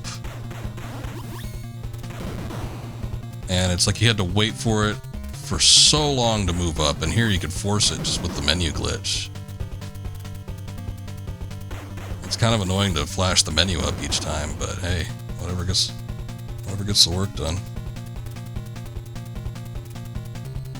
It's not out yet, but they're reworking the battle system and adding more bosses. Oh, okay. Okay, so people are talking about it then. So there was an announcement. That's cool though. I'll probably check that out when it comes out. You see why they disowned this then? Yeah, the NES isn't a powerhouse platform by any means. I mean, hey, you could do some pretty cheap stuff in the original too. Like, you know, the infinite respawning items, but I almost feel like that's intentional. Which we're going to take advantage of here. Let me just use this real quick. Yeah, I mean, the definitive version of this game obviously is the MSX version, which is fairly easy to access now, especially since they just re-released the games on every major platform recently. But, yeah, no. Back in the day, if you were a US kid, and I don't know why you would be a fan of Metal Gear considering there was only one game out, but if you were, I guess, is the only way to do it. Only way to play it. Oh, shit! Wow, hey. Actually a part where the mine detector comes into play. Ooh. Close call there. Big boss here. It's a roadblock. Try to slip through wearing enemy uniforms. Switch Big Boss communication frequency to 12013. Over. Alright, this is where we've switched communications. I thought this happened like much later on, but let's see.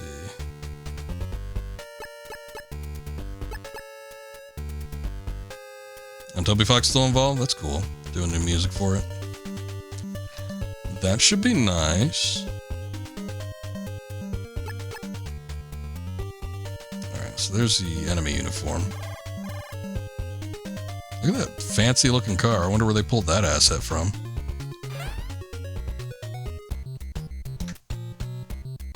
Oh, they have an alternative battle theme? That's fun. Off had a great soundtrack, but a lot of it was atmospheric. Obviously, there's Pepper Steak, which you could, like, jam to, but, you know, there's a lot of atmospheric, which was great. Again, it's a wonderful soundtrack, but I would like to, like, if there's additional battle themes and stuff, I think that'd be great. I'd like to hear a little bit more from it. It's kind of in the same vein. but expanded or something similar but different. Okay, so the enemy uniform, literally, that's its only usage. You might be able to use it in one of the later transitions from one building to the other, but you pretty much just use it to get in this one building. You're not going to use it again. It does not work, unfortunately, like, you can confuse enemies by wearing it. Like, maybe in Metal Gear Solid 3, if you think of, like, Rykov or something like that, you can't go through the building and not have enemies attack you. Oh, if only you could.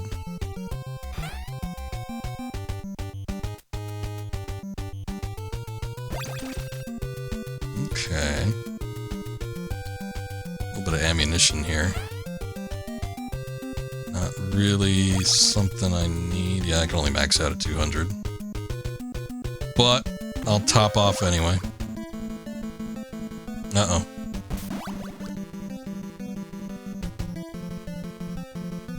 Set off the hornet's nest.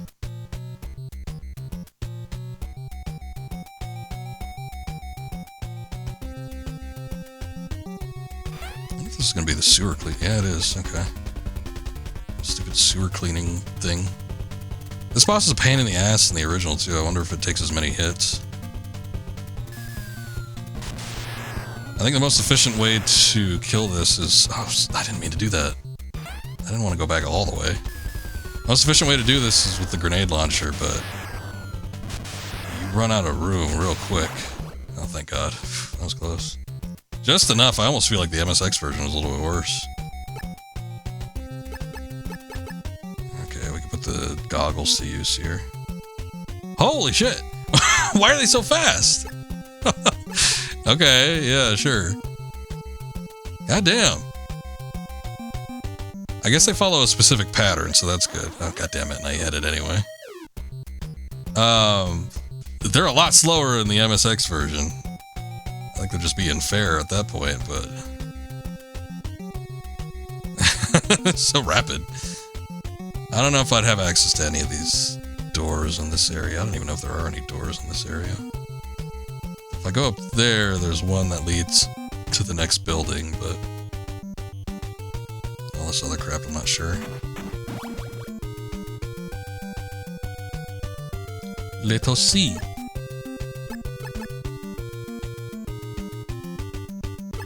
I feel like I need a new keycard coming up here pretty soon.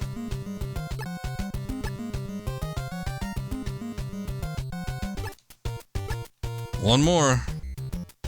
Nope, can't access it yet. So we're probably not going to be able to do that one until we get the keycard that lets us exit this building. If I go all the way up to the top here and to the left, if this map is the exact same as the MSX one, then that should lead us to the next building. But we need a number of things before we get there. That should be the map with the desert scorpions that like poison you too. So definitely not going to be able to do anything about that just yet. I think there's a door over here.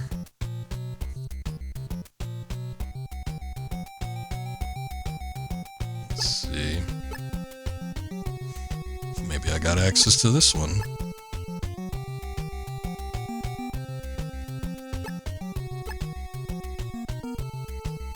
Nope. Not that one either. There's 2 more doors I could try.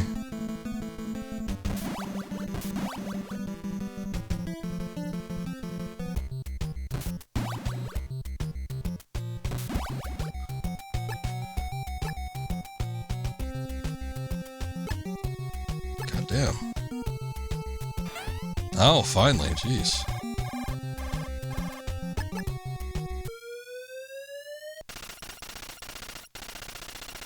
Oh, okay. He calls me, but then I got nothing to go back on. Located an antenna. Hello? Big boss here.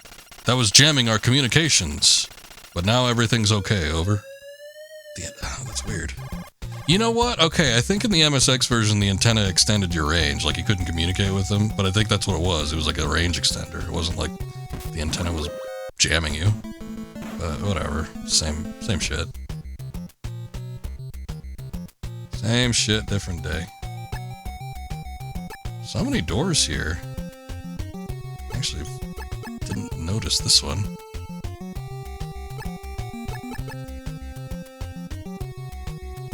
Can't access that one either. Basically, everything up to the beginning of this building we're not going to be able to do until later. Get a couple more key cards.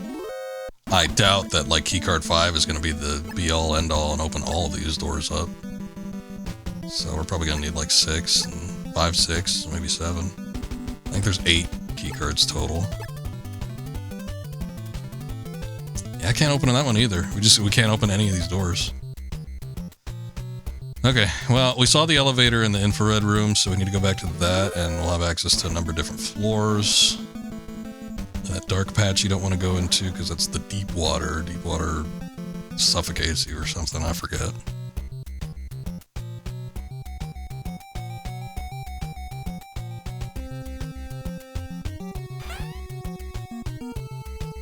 So I think this is the building where the elevator only like works one way or the other.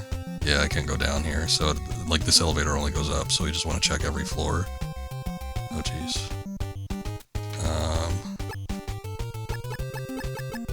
And then when I'm not working through here, I just probably put the body armor on.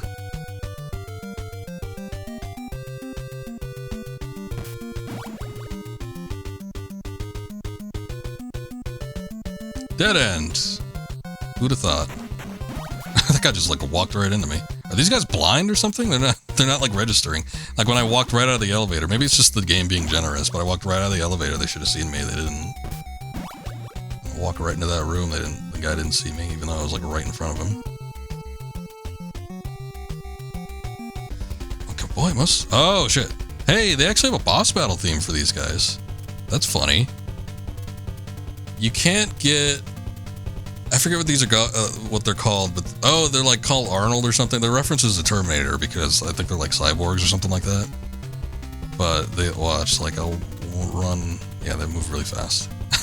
they do a lot of damage to you, and I'm not even sure if I have access to any of these other doors. I can't kill them without the missile launcher if this works like the MSX version. So I think we're not going to be able to. It's not even worth entering any of these rooms until I find that, which I don't think I could get that until I'm like maybe rank 4 and I gotta contact what's-her-face. So many little odds and ends about this game. I should just move on from the other, like from this floor to one of the upper ones, because I don't think there's anything I could do here just yet. Oh hey, they saw me that time. I think there's another door out that way. I'm not gonna bother with it. I'm just gonna move on to the next floor. I need to find another key card. I don't know that I'd have access to one at that particular spot, since everything's blocked off. Oh, this is the rooftop. Okay. Well, let's see what we get.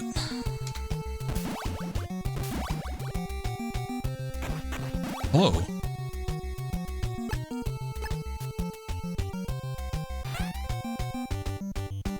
Prisoner. Hey, Zoo. How's it going? It was a close call. Dr. Petrovich is on the 2nd floor. Okay, that was the one we were just on, which that matches up with the MSX version.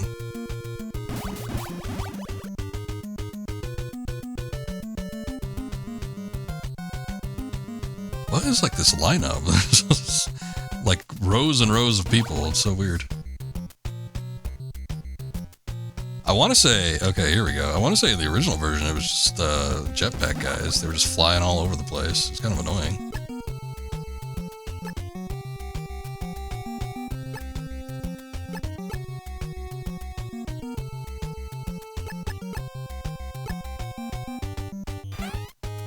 On day. Hey, a key card. I'm doing well.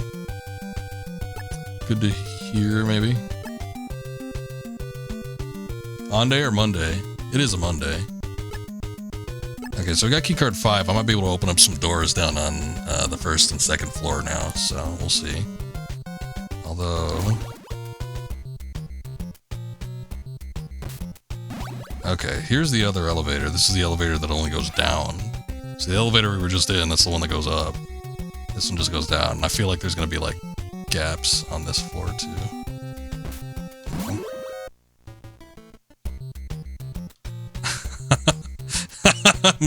I'm afraid to check. Oh, Lord. Okay, here we go.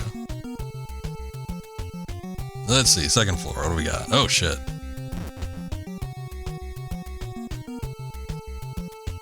This is the underground place.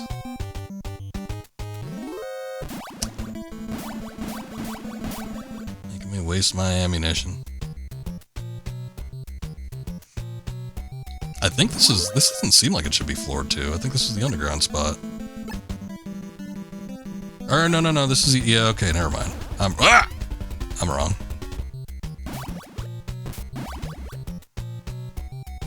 Damn bloody Arnold.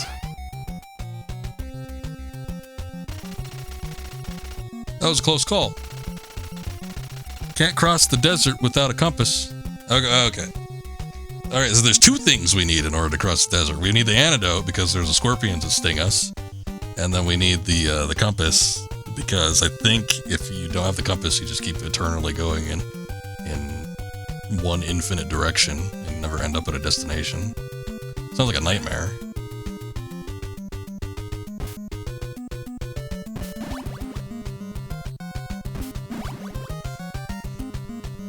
Okay, but this is a spot that I needed to check, though. So, I mean, we got the one guy there. We might be able to get access to some of these other places since we got keycard 5. Yeah, like we could get into that door, for instance.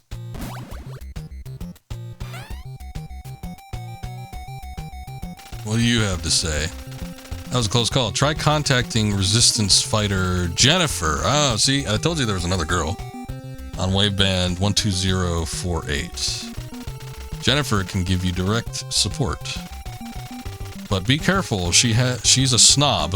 She probably won't answer you unless you're pretty classy. Oh, hey, classy I may be, because we just got a rank up, so. And I think we have to contact her here. This is one of those weird things where you have to be in a specific spot in order to get something done. So stupid. But, you know. It's just like the gem that has the tornado or whatever that you're supposed to use in Castlevania 2. It's like, how else would you know this unless you had like Nintendo Power or something? I already forgot her frequency. What was it again? Hold on, I got a list of them. 12048, okay.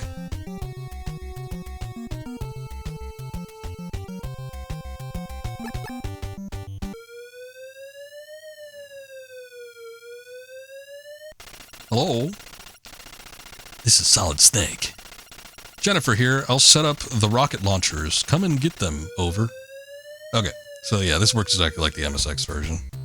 So we just gotta go there. Would have been nice if we got it without the guy seeing us.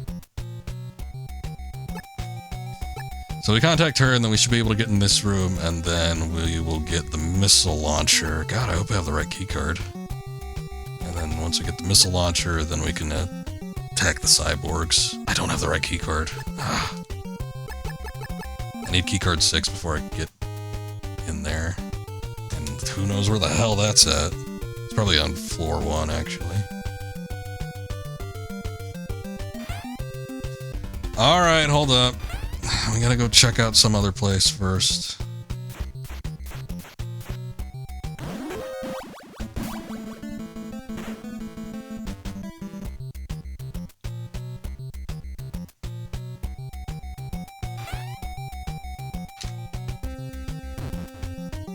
Trust this. Oh, you know what? I can use... Well, actually, hold on. Where does it start at if I enter the menu? Probably not a place I want it to.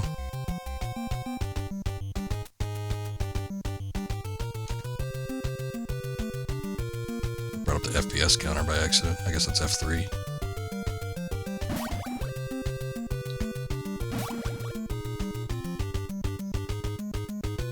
Again, cautious about that room. It looks like there's some pits that are gonna... I think a pit's gonna open up there. Let me see. I'm just gonna walk, like, close-ish. Okay. I don't know. Nothing happened, but I'm not willing to chance it. I think there's a pit there, if it's like the MSX one.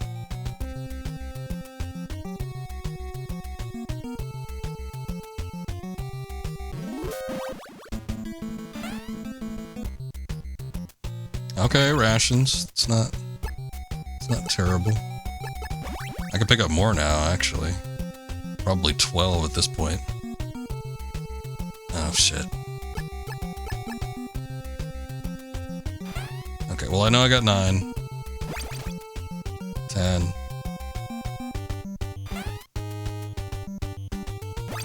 11.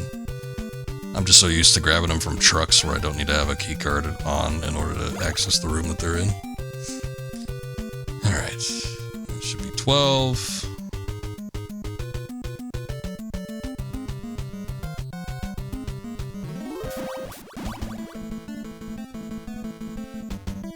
Okay, key card 5 does not open that door. Let's see if it opens up the one over here.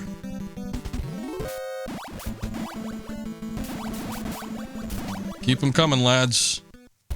Single file. Get all of you. Okay. It's not a POW. That was a close call. The far end of this of the lock connects to building 3. Far end of the lock? You mean like the lake?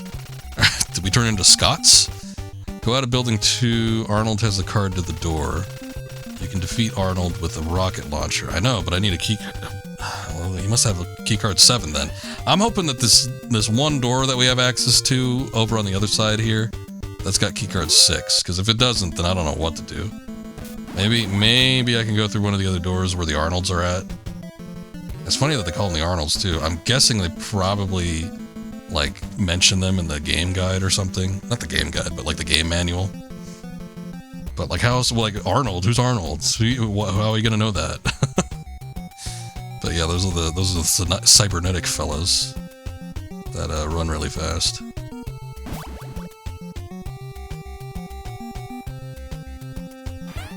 Okay, we got access here. Oh, thank God. Okay, so that's card 6. That should get us to the room that has the missile launcher. Then the only problem with this, I gotta go. Have to go all the way back up to the top and then work my way down again. I think it was like this in the original version too. It's what you got to put up with. Actually, well, hold on. We could go to the elevator and we could get to floor 2. That's not too bad. I don't need to go all the way to the roof. Because this will just put me like back on a floor 2. I just need to work my way down there. Okay, so it's not going to be as bad as I was bitching about a second ago.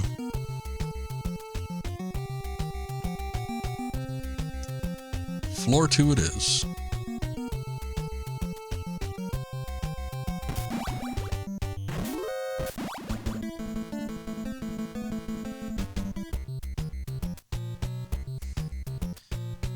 Okay, in through here. I wonder if I have to contact Jennifer again before I go into that room.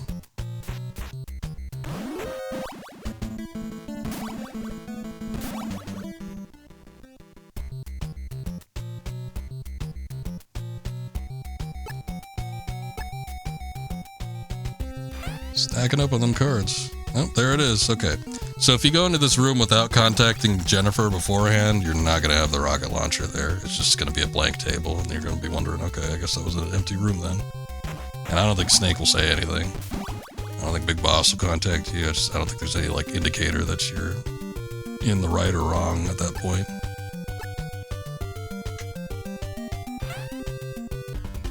Okay, this part is still kind of tricky, because I think you could run out of ammo for one. I don't know how you get more. Oh no, we don't even have any ammo. Huh. Well, okay. Maybe if I find an ammunition crate somewhere, we can get it. I don't think it like picks up like just regular missiles or anything.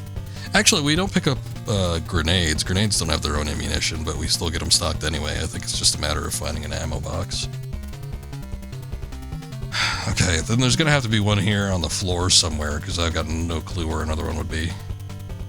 The only other room that was to our right was just a prisoner. So, I don't know. Maybe one of the rooms close to Madnar. If not that, then maybe one of the upper rooms will have some ammo in it, because I can't really think of any other room that had ammo. Oh, you know what? I think all the way back down on floor 1. Shit, that's a pain to get to, though. Alright, hold on.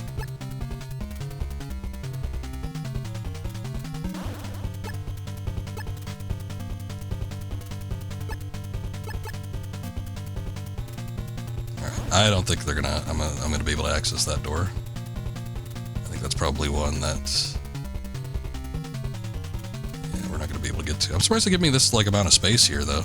I don't remember if the rocket launcher damages you when you fire it, but like they didn't give you that one free block because you had to be like right on par with them. Did I try 6? Okay.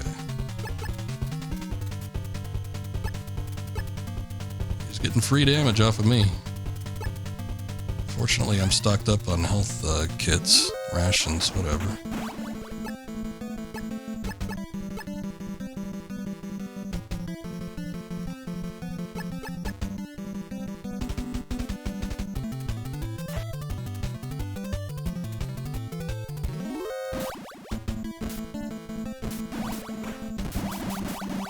So one of these rooms, I forget which one it is. I forget if it's this room or if it's the other one, but one of these rooms has the either compass or the vial in it, but it's another one of those things I think where you have to contact Jennifer beforehand, otherwise it's going to be an empty room.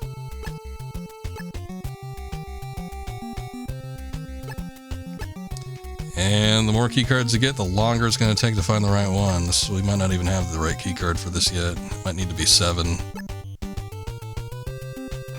Oh, it's the very first one. Okay. So that room doesn't have anything in it, so that tells me that I should be contacting Jennifer. It was at 4-8. Jennifer here. I've got a compass for you. Over. So in the other room we'll have the antidote, because that one's, we gotta cross the desert with the scorpions. Located the compass. And contact old Biggie Boss. See what he's got to say. Nothing. I have the wrong frequency? I thought Big Boss had all the info. No, he should be at 1-3. Okay, so maybe he doesn't comment on every item. I remember he commented on the box in particular, but I guess everything else is just kind of like up to your either imagination or maybe the game manual says it.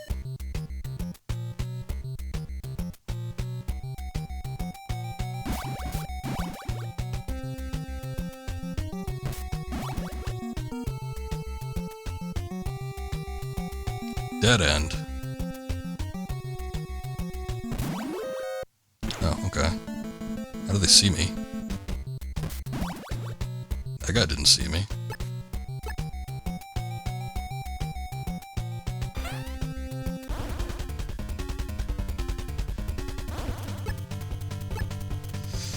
Oh boy, here we go again.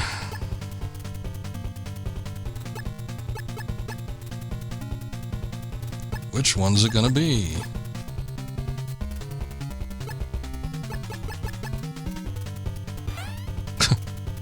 One, once again.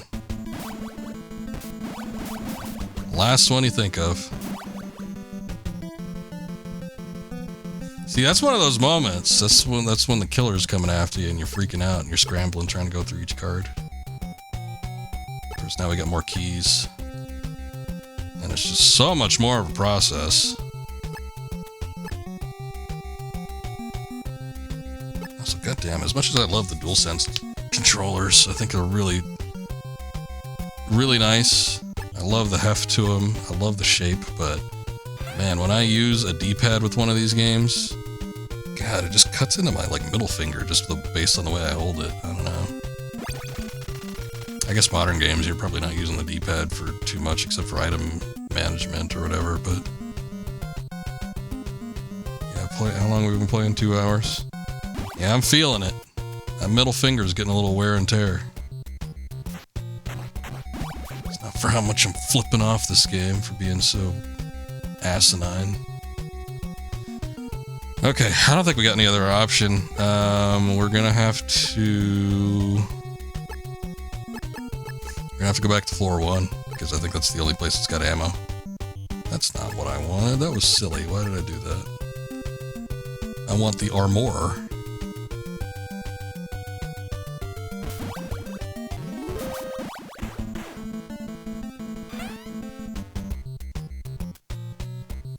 Alright, again, can't go down. These elevators work one way on one side and another way on the other. So we gotta go all the way up to the roof. We gotta get up to get on down.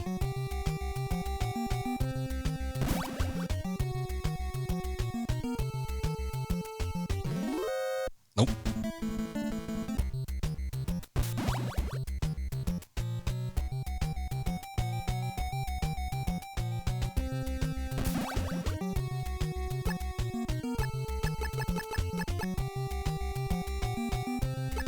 I forget what was in here.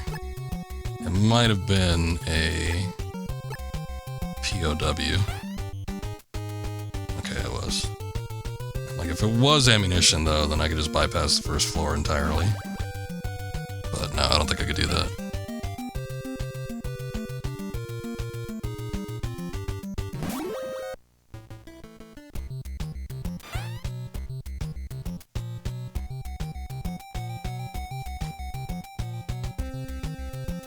I want to say in the MSX version, by the time you get to this building, there was a different music too. I think building 1 like had its own unique music, and then building 2 was something else. Maybe.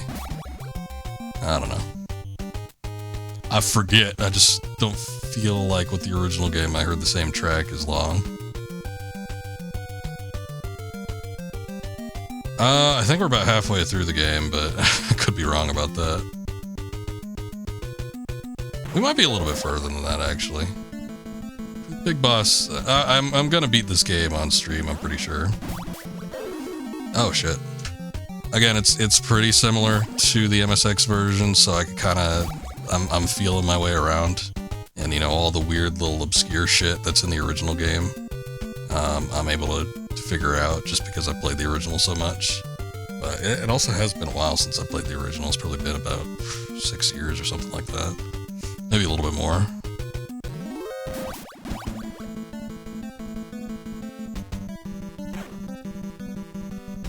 But we gotta cross the desert. I think there's 2 more buildings. We gotta cross the desert, and then we gotta go through a building there. But I think that one's. We'll have to. Oh shit. We'll have to rescue Madnar's daughter. Unless they just like left out portions of this game, which I wouldn't be surprised by. They might. But we gotta find Madnar, and then we have to rescue his daughter in a different building, and then come back to him, and then I have to go like 2 buildings up. So, I don't know, there's still a grip of game left. Oh, thank God, okay, so here's the ammo, let's see. We want to get as much as possible. 30 rockets from 1 ammo crate, jeez, okay, so no shortage on that. Alright, we want to max this out as much as possible, because I don't want to have to... This is the only spot, it seems like, on this entire building where there's actually an ammo crate. It's probably selectively done like that, but man, is it a pain in the ass.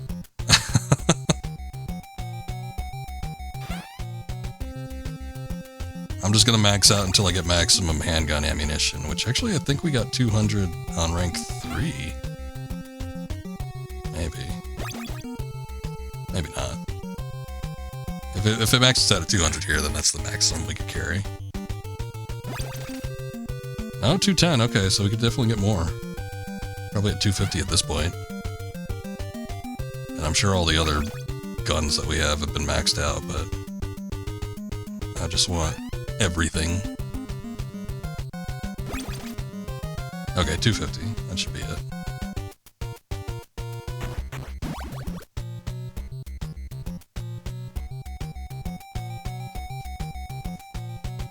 See, that's what most of this game is, though. It's just like backtracking from one spot to the next. It can be very confusing if you're not committing stuff to memory, or if you just don't have a great memory in general.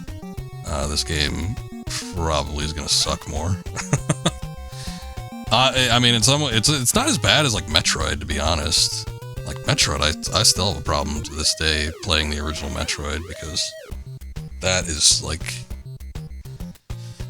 God, it's so much more, there's so much more, I guess there's so much less, I should say, to go off of with the original Metroid.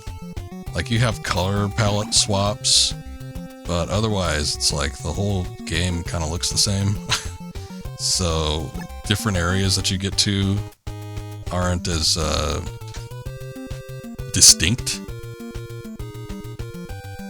Hey, thank you, Christian. I appreciate it. Hope the same for you, buddy. But it's harder for me anyway. I haven't played the original Metroid in a long time, but it's harder for me to like keep track of where I've been and where I'm going with that game. So this is what you got to do with these guys. You just have to constantly kind of peek around the corner here. And I feel like with the MSX version, actually, it's harder because I think if you're like even relatively close to, like, if I'm here, for instance, like the Arnolds are going to be like down here. And they're just gonna like constantly try to get at you. They can't move up, but they're just like gonna be like in this area. And they'll jump back far enough where you're not gonna be able to hit them with the missile. I'm tempted to like just walk up to this guy. I should, because I'm using like save states, but yeah, okay. You could just like, it doesn't cause you any damage. You just walk right next to him. I guess that's cool. Okay. So I got keycard 7. We've got almost all the keycards. I can't even believe it. Holy shit, and I can't get that door open. Does it require 8? What the hell? Hold up. Am I missing the keycard? Maybe it requires 8. Jesus. We did get the compass, and we did get the antidote. So there's a possibility that we need to come back here once we get keycard 8. They might have changed things around, because I remember getting back through here, like after you get the Arnolds. Okay, no, that's keycard 1.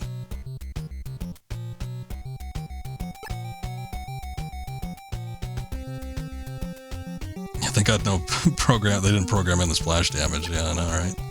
They would have if it was a generation later. Twice I've gone into the wrong menu. Handgun, please. Thank you. Okay. So now you can get in through here. Nope.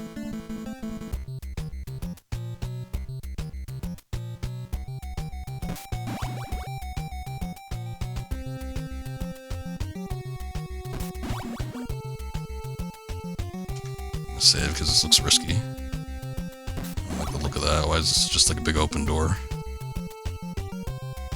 Oh, it's just like all ammo. What? That's weird. I'm still gonna stay on the perimeter. I still don't trust it.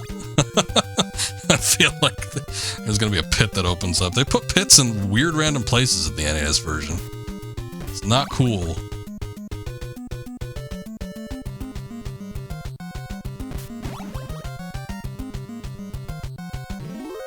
Oh. Alright.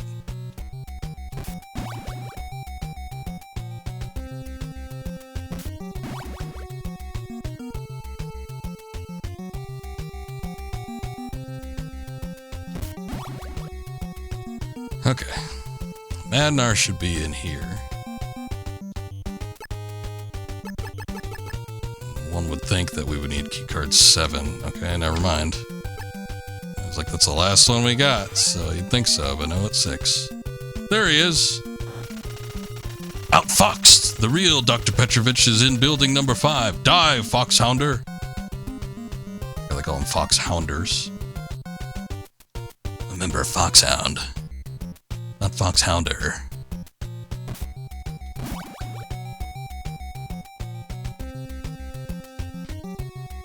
You're a Foxhounder. This is a dead end, let's see. Yep. Okay, so I don't know. That just tells us that we need to get to the next building, so nothing too drastic there.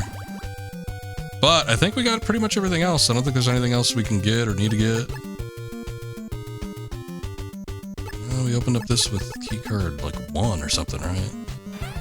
Yeah, there we go. We got the antidote, we got the compass. Got the missile launcher. Those are like the most important things. Eventually we'll need to come back here with an oxygen tank. Because there's one more guy. It's part of Big Boss's crew we need to fight, but... Or not Big Boss's. I may have said too much. Oh well. It's not a huge spoiler. Everybody knows what happens at the end of this game, maybe.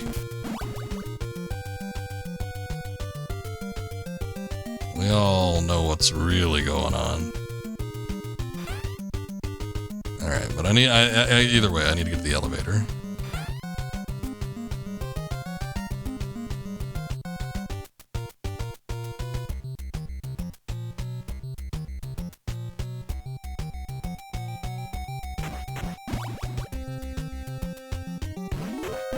You didn't see anything. You just realized you were getting hit.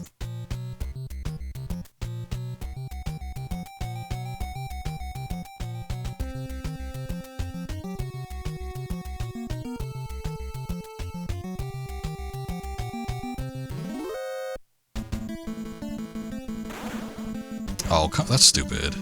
I think that worked in that's how it worked in the original too. It's like, they could shoot over the little barricade, the little banister up there, but you can't. See, if I try to shoot past it, my bullets just stop right at it, but they could like lean over it and shoot over, I guess. Okay, so, well, I haven't used a ration in a while. To use a ration to get full health, I don't really remember how this works. I don't know if I need to have the... Okay. So here's the desert. So we got the compass. Okay, so I think we need to have the compass out. But then there's like scorpions that like sting you. So you need to constantly be going back to the inventory to like take the antidote, I think. Or at least last through this. I don't know. I'll just run through it. Oh man, I'm losing health fast though. I can just hit it. It's unlimited, so you don't have to worry about using it multiple times, but yeah, it's... They're killing me. But yeah, I don't think I can take off the compass. Because we need it to get to the next destination.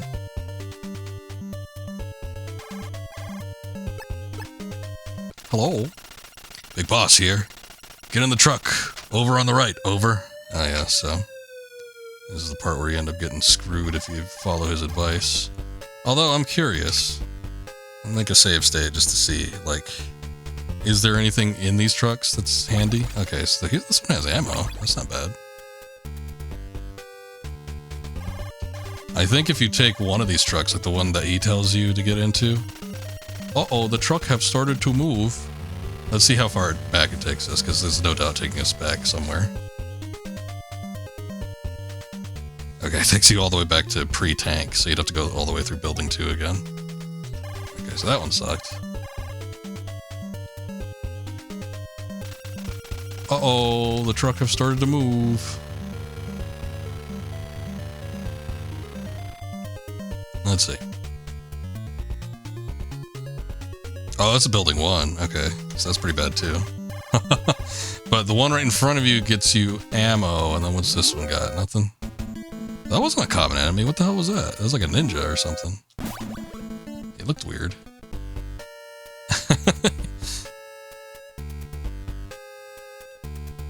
I don't know. Maybe that was the enemy sprite. He seemed strange though.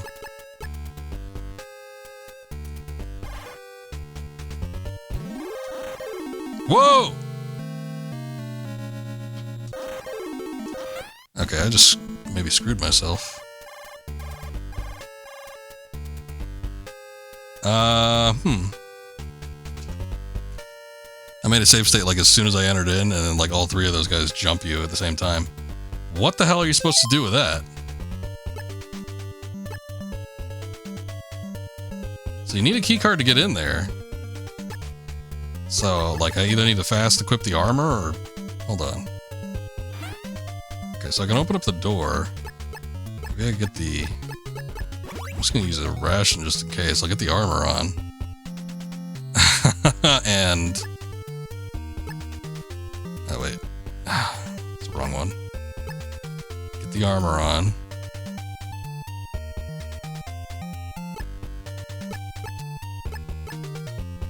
Maybe the machine gun? That's the only thing I could think of that'd be quick enough. Oh no, and then this stupid thing closes. I tried doing the hokey pokey, I have not. give it some consideration if this doesn't work, though. Oh no, as soon as you back out... God damn it. As soon as you back out with the armor, it closes the door.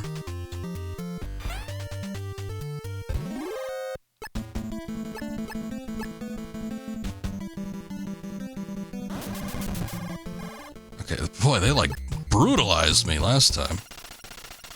Big boss here. Go through the door on the left. Over.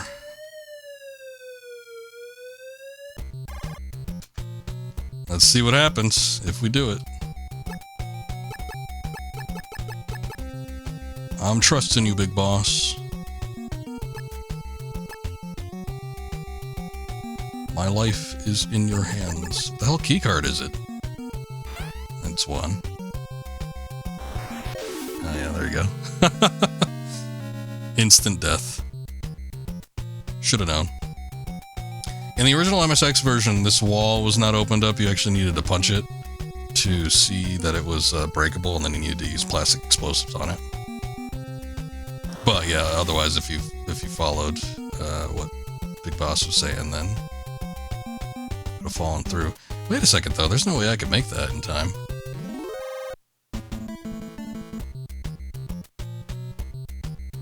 Oh, Lord. Okay, we gotta do this quick.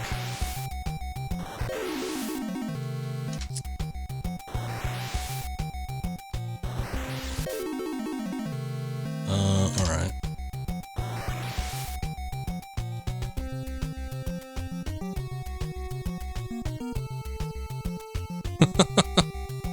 That is a little bullshit. Wait a second, is this like the super long elevator? Yeah, this is the one... Okay. So we need to find Madnar, because he's the one that tells you, oh yeah, Metal Gear is in a basement or something, 100 floors beneath Building 5, or wherever you are. But there must be something here that we can get.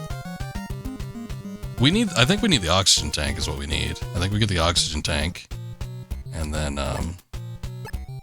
we have to go back to the previous building. Oh, they got lasers on this one. Jeez. So this isn't your average everyday camera. This is a laser camera. There it is. Located the oxygen tank. Got anything to say about that, Big Boss? No? Okay. We're close to the end. I don't know where the hell Madnar is. And I'm guessing they probably dropped the whole aspect where he had to rescue his daughter. But, I guess I'm fine with that.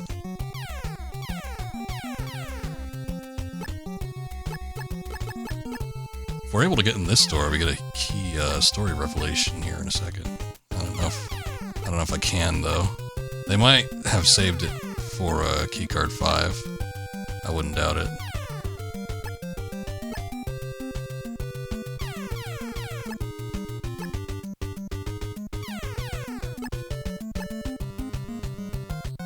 Or did I say keycard 5? I meant keycard 8. I don't think there's anything else we can access from this point. Let me see. Let's take a quick peek. What you want? Big Boss here. Solid Snake. Operation Intrude N313 canceled. Repeat. Canceled. Return to base immediately. This is an order. Over. Okay. Guess we better do as he says. See, in the original, and this is something that they employed with the retranslated versions later on, when you get the Metal Gear Solid 3 version, but it's like they tell you to like turn off the computer. Turn off the MSX now, or turn off the PlayStation 3, or turn off the PS5, whatever platform you're playing on. It's like it tailors it. I do wonder if anybody...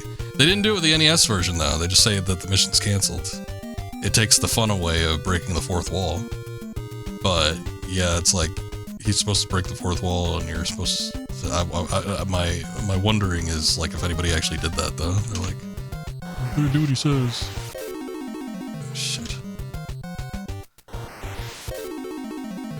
I need to... Okay. There we go. Get through without triggering the damn thing.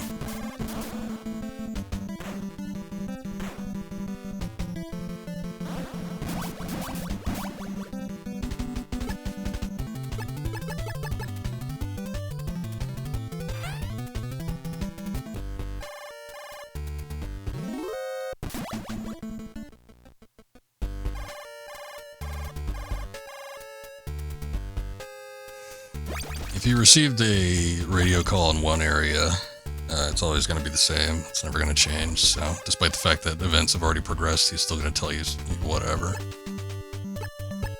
Get in the truck on the right. Oh, I know you're trying to ruse me.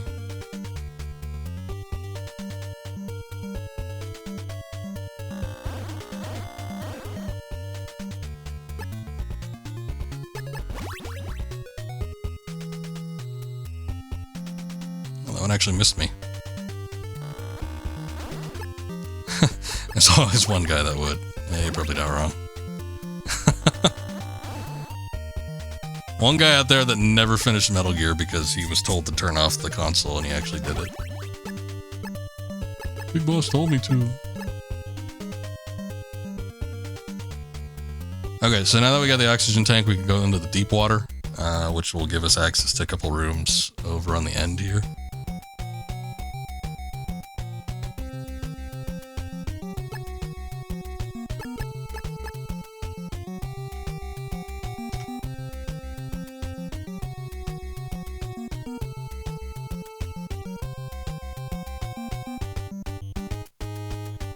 If you don't use the oxygen tank, I think you can still swim, but you know, it's like your life constantly depletes. And that's probably why this section's so long, is just to make sure that you're not going to be able to get across without dying.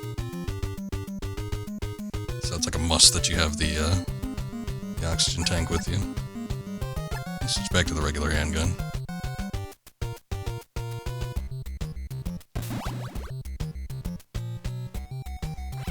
Oh, shit.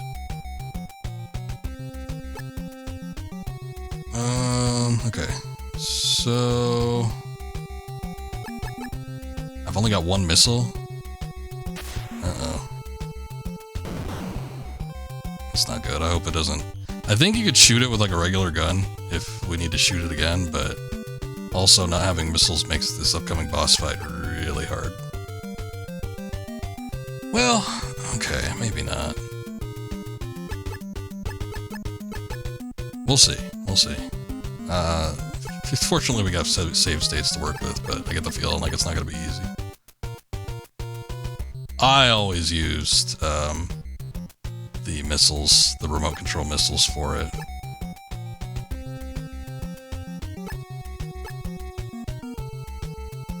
Come on, which one's this going to be? If it's not 7 through 5, then it's probably going to end up being like 1 or something. Yeah, look at that. It's 1. Schneider here. We have unmasked the leader of Enemy Fortress. Is that what we're in right now? Is it not Outer Heaven anymore? It's Enemy Fortress? It's unbelievable, but the enemy leader is... Arrgh! He's a pirate. I can hardly believe it, but... the pirates are back and they're running Outer Heaven.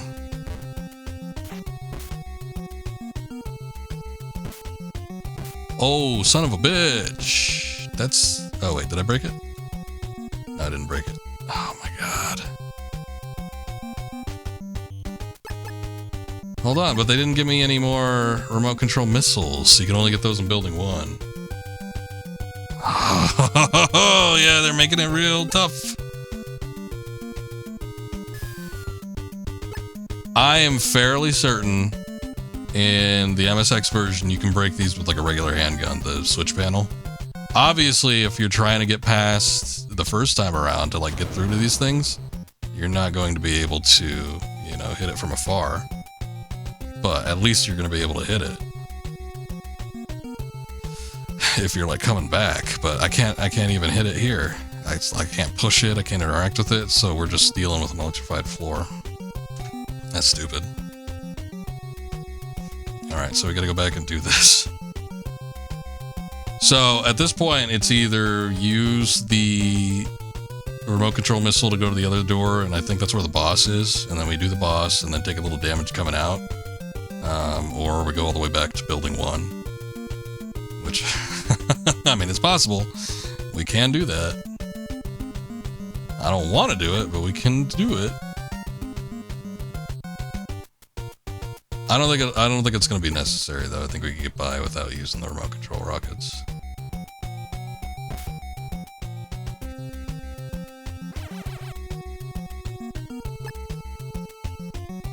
Hell, I might be able to make it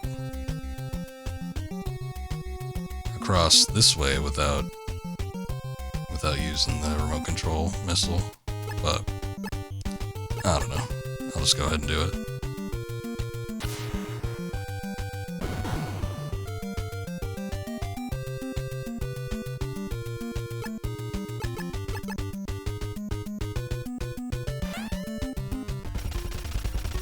I'm Coward Duck. You want to try and shoot me? Go right ahead. Okay, so if this works like the original, there's going to be pits that open up around him too. I think he's able to, he surrounds himself with POWs. I think he's able to accidentally like kill them though, so. Jennifer here. Coward Duck has card number 8. My brother is in the prison. Be careful not to kill him.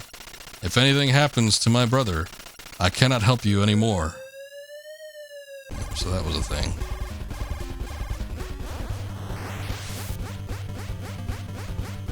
Okay, but we can just like walk right up to him.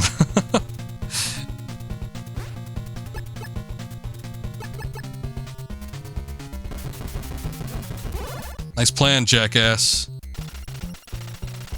That was a close call. That was a close call. I am Jennifer's brother. Oh, thank God. When you make your getaway, take the elevator to the left. Oh, was it the left? I wonder if that was the same as the MSX one. I think it was the one on the... maybe it was the left one. At the very end of the game, you have 3 paths to choose from, and if you choose the wrong one, you end up going to a dead end, but... I thought it was a different one. I thought it was either the middle or the right one.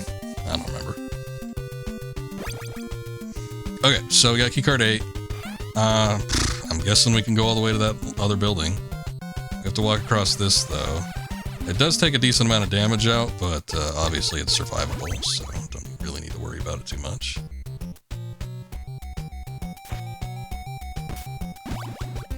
Coward Ducky has bad eyesight. Yeah, maybe. I don't think there's any rooms here, but I'm just gonna walk down here just to check.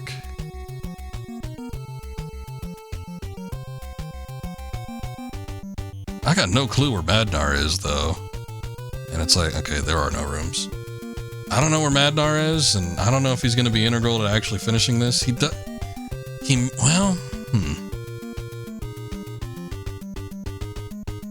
So in the original, he's the one that tells you the sequence that you need to do in order to beat Metal Gear.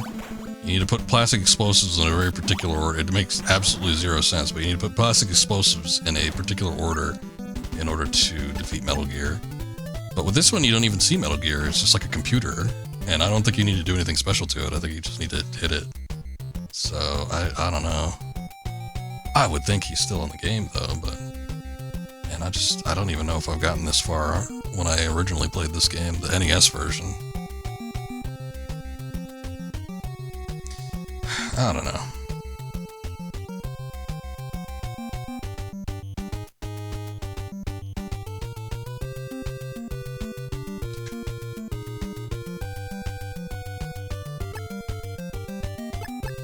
They said he got moved. I'm trying to think of what the decoys said, because we found the decoy in the room where Madnar was supposed to be. And I want to say they like cut out something, because again, like Madnar, you have to rescue his daughter in order for him to talk to you, but I think the real Madnar was where the fake Madnar is in this game. And I think the fake one was like where the one on the roof was supposed to be. I feel like they cut something out of the middle and they like move stuff up. So I don't know, maybe Madnar will be in the underground unit or something.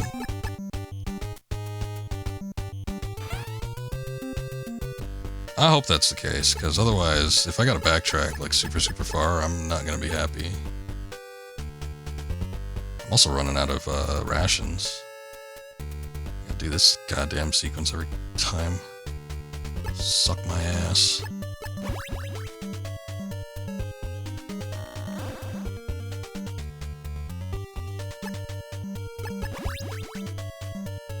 Oh wait, hold on.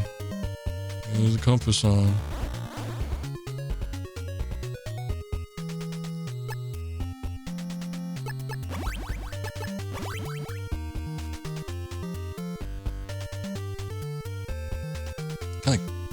just save here and see. Just curious if going to the left or right got us anywhere. It does look like it's a different map, but...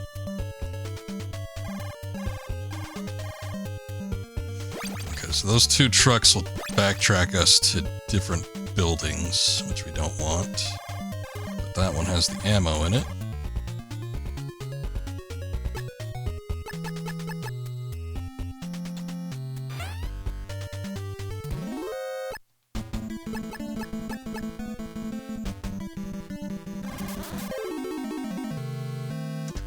I don't understand that.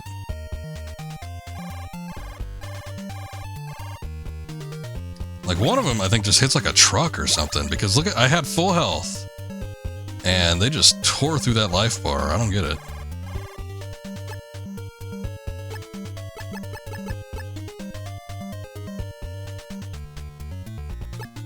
I seem to do okay when I was using the machine gun, though, so maybe we'll do that again. Alright.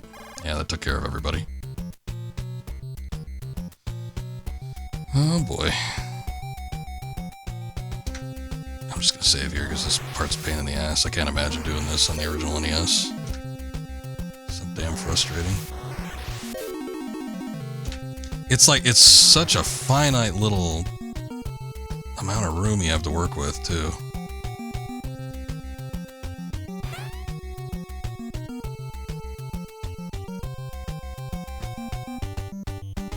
Okay, so since we have keycard number 8, we can at least open up the door that was on the right-hand side. Probably open up the one that was on the path to the left, too, but that section gets a little weird.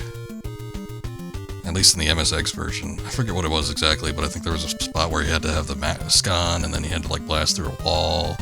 I don't know. It doesn't look like they're doing the wall blasting thing with this game. Definitely seems like they're just kind of ousted that altogether. But who knows? They might pull something weird at the last second.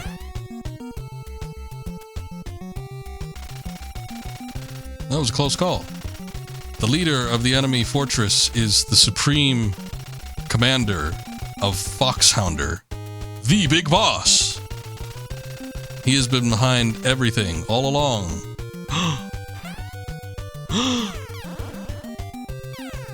How could you? Big boss, you betrayed me!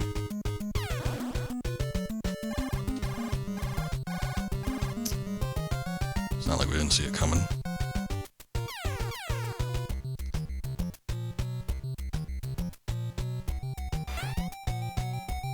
Okay, so this is still the same. There it is.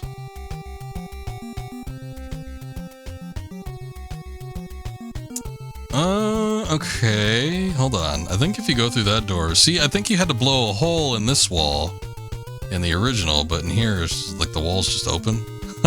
Yeah, it goes to a dead end, and I'm pretty sure that dead end room is just like a pit that opens up and you die. So one, you're like fumbling around with the damn key cards, then poisoning yourself, and then two, it's like you go in there and you die anyway. This is probably going to be a pit area here. Or not. But yeah, it's fun. Yeah, they just completely, I guess they couldn't figure out a way to code it in, but they completely got rid of the, like, whole thing where you're supposed to use the explosives to blast through the wall. But you still have explosives as, like, an item. But it's weird because the plastic explosives, like, don't detonate when you, like, hit a button. It's, like, timed, so it's a useless weapon. I don't see what the point of having it is.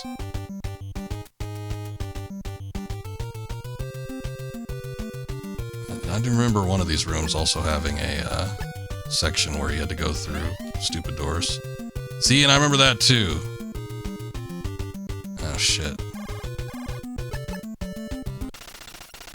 Jennifer here. The only chance is to run for it. Now, over. I like how she still says over.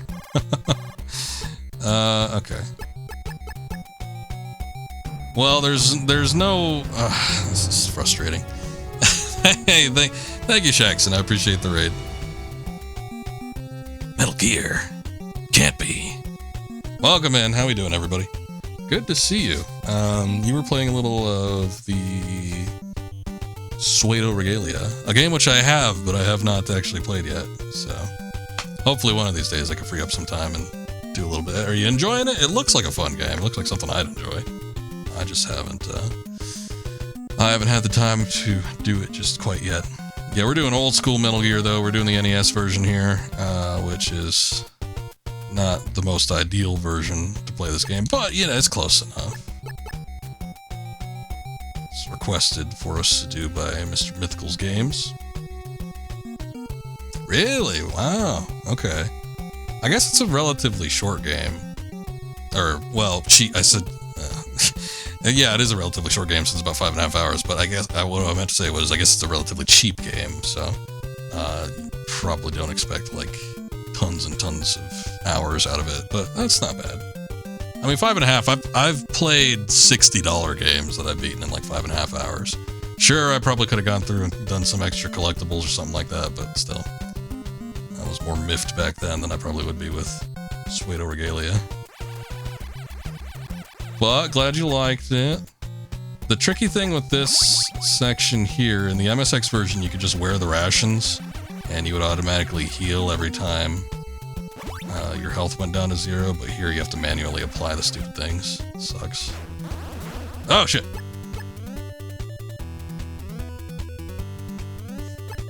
$6 is cheaper than I thought.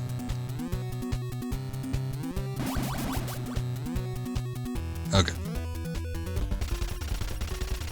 What? What was that? Yes, it's true. Not. Wait a second. It's not only am I the Fox Hounder Supreme Commander, Big Boss, I've been the leader of the enemy fortress, too. As a new and inexperienced member of our team, you were supposed to be tricked into carrying false information. But you accomplished too much, Solid Snake. You were too good. Don't think you can kill me. Come and try. If I'm going to die, you're coming with me. Okay, I've not been pressing anything. He's just been, like, blitzing through that text. Ah! God damn it. This is Diane. I don't know any way to destroy Big Boss, Solid Snake. It's all up to you. Oh, thanks. Oh, Solid Snake. If only you and I... No, cancel that. Good luck. Wait a second. Did she have a boyfriend or something? Who was the one that was answering her calls? Anyway. Game was cheaper than I thought. In regards to Pseudo Regalia, I was going to say it was gifted to me. So I didn't know it was as cheap as it was. But yeah, it's not bad. 5 hours. It's like $1 an hour, or maybe a little bit less. But yeah, one of these days I want to check it out. But nice to know that it's a good game. So that was weird. What normally happens, we didn't even see Madnar. I don't think he's in this game. I feel like I've been through everything. Okay, I've played the original Metal Gear on the MSX version a lot. I played it all the way back on the PS2 when they first released the translated version of Metal Gear 2 with Snake Eater. Since I played it on the HD collection, I played it on the Legacy collection. I played Metal Gear 2 on the Legacy collection, but still I own it. But I played it a lot, so I'm relatively familiar with this game. But like these last little things here, they're so different. So what normally was supposed to happen, there's a huge chunk. We're at the end of the game here. There's a huge chunk of stuff that was just got skipped. So Madnar, who we found a decoy for, you're supposed to find the real Madnar, and then he's supposed to say like, "Oh, I won't help you until you find my daughter and save her." So then you have to go all the way through like some underground path, and you have to find his daughter, and then you rescue her, and then once she's safe, then you go back to Madnar, backtrack all the way back to whatever building he's in, and then he tells you the information. And basically what he tells you is like you have to put plastic explosives on Metal Gear's feet in this particular order, otherwise you're never going to destroy it. And it's like a 30-step sequence. It's absolutely ridiculous. But anyway, you find that information out, and then you go all the way. Yeah, this is the end. This is the final part. This is Big Boss. Unless they do something different with the NES version. I don't know. It's already different enough as is. But anyway, once you get to the underground base, you go all the way to the 100 floors beneath the surface. And then it was pretty much all the same outside of the small differences that I noted. But you're supposed to go into the room, and Metal Gear is supposed to be there. It's Metal Gear D. It's the big green thing. And you're supposed to play out the plastic explosives while avoiding the lasers. There's a very particular way you could do that to make it somewhat easy, but you have to have the sequence written down. Otherwise, I don't know who can memorize that. I can't. But then you do that, and then you do the Big Boss thing. I've always heard that they swapped it out to a supercomputer in the NES version because they couldn't get the sprite, like actually in the sprite for Metal Gear actually in the NES. Like it couldn't fit. So instead of like remaking something else, they were just like, that could like function as Metal Gear. They were just like, just make it a computer. And then I think you're supposed to destroy the computer, but we didn't even do that. There was like 4 guys in there and I shot them. And then now we're just like suddenly fighting Big Boss. I don't know what's happening. I don't know if something like glitched, or what, but here we are. And this fight's a little bit different. Normally, like after you fight Metal Gear, you're supposed to walk in from the left. Big Boss is on the side, but whatever, it's a small difference. Who cares? Anyway, this battle's usually not that tough. I always either just shot rockets at him. Oh, look at that. He's stuck! I always either just shot rockets at him or used the remote control missiles. Okay, he's dead. And then at the end of the game, there's like a timer in the original version that's supposed to go off. It's like the ending to Metroid.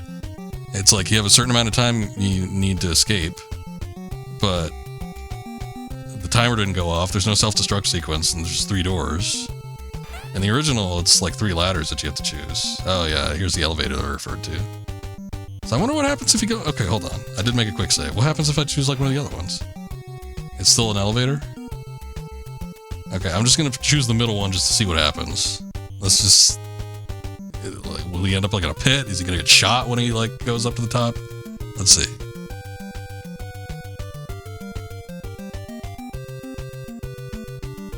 Still going. We are 100 floors beneath the surface of the Earth, after all. But it's a long time to wait. It's like it never ends. It's like the ladder in Snake Eater. What a thrill. Just keeps going and going and going.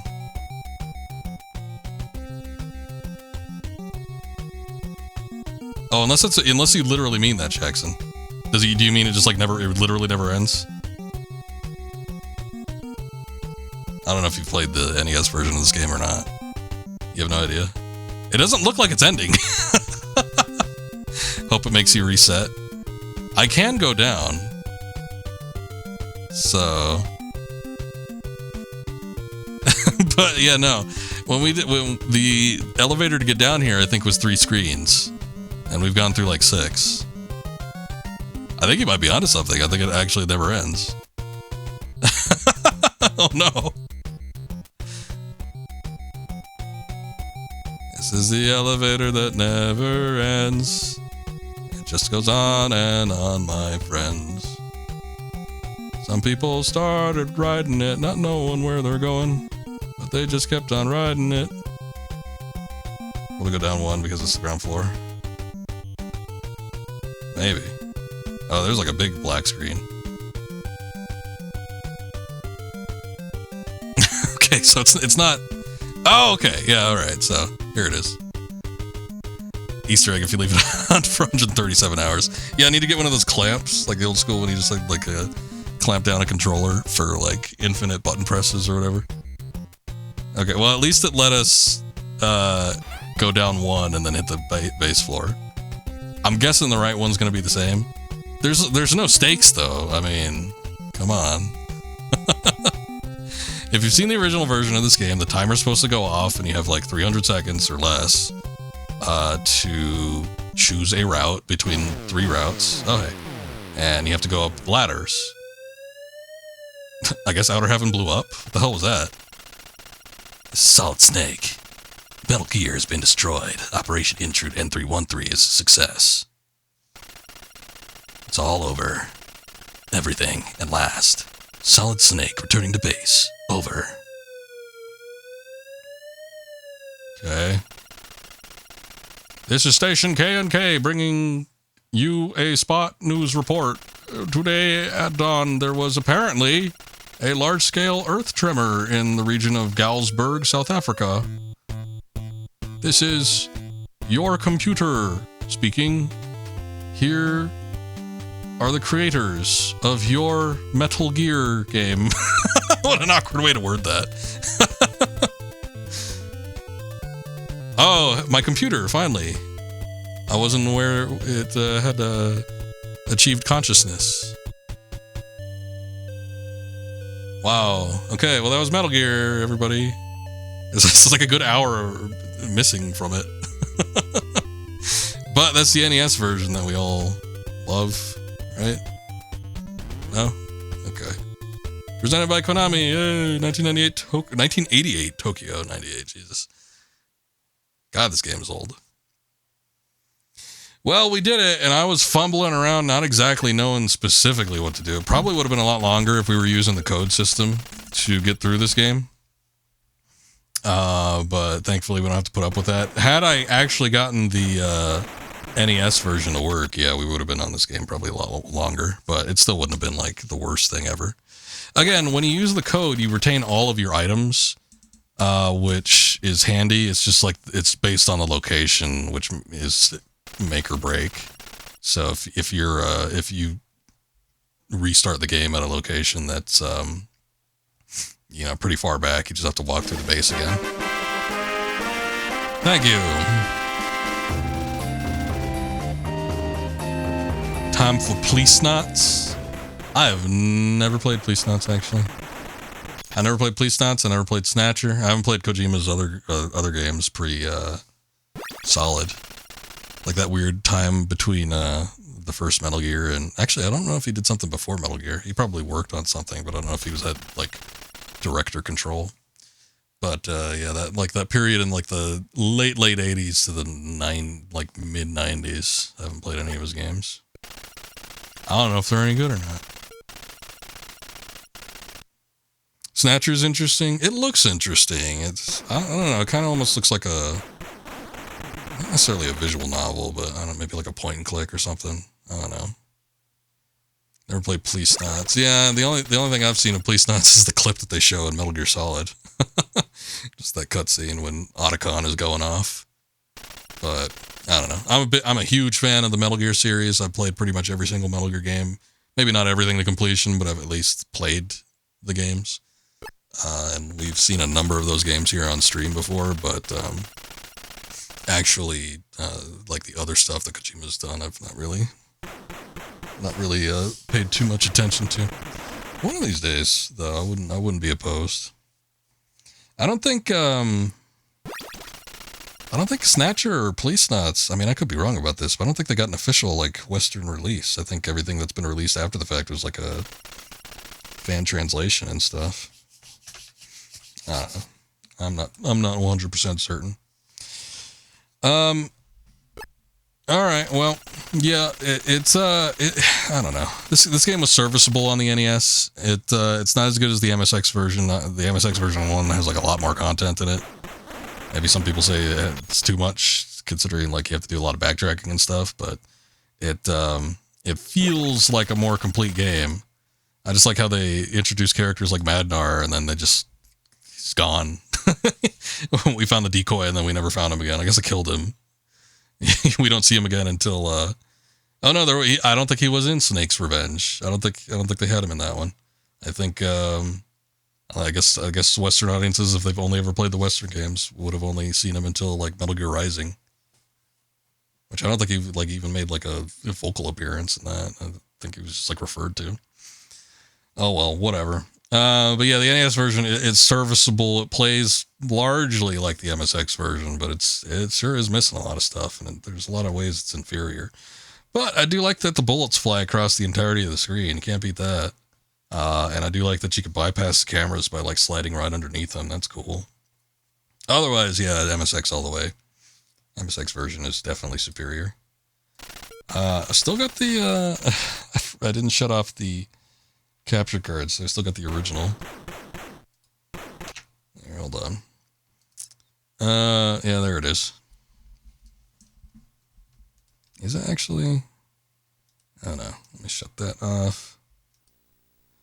So again, to like prove a point, basically, I do have this game physically, and I do have the actual cartridge on a NES console.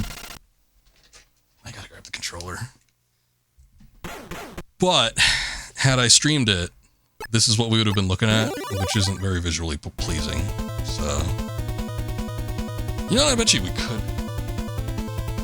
For whatever reason, the composite just does not want to translate properly, and it goes through like this weird flashing rainbow mode. It looks like shit. Yeah, it's not just in black and white, but it's like flashing. Okay, so if I change it to component, it's like purely in black and white, but it still has like this weird flickering thing. I don't know what that is. None of my other consoles do that. But it's not just like specifically this game, it's like every game that I tried on the NES. It just doesn't work. And I don't know if it's a problem with the RetroTink 5X. I don't remember it doing that with the 2X. The 2X seemed to work fine. This is speedrun time. But yeah, this is the physical copy that I'm playing here. This is like my personal copy of Metal Gear. So, you know, we could have done it legit, but I was perfectly satisfied with just doing it emulated. No problems there. I don't even need to get this. It's the stupid binoculars. Speedrun time. Yeah, I'm good on that. Go back to my old roots of speedrunning games. As I know I'm famous for my speedruns. Oh, we already died. Well, can't get a speedier run than that.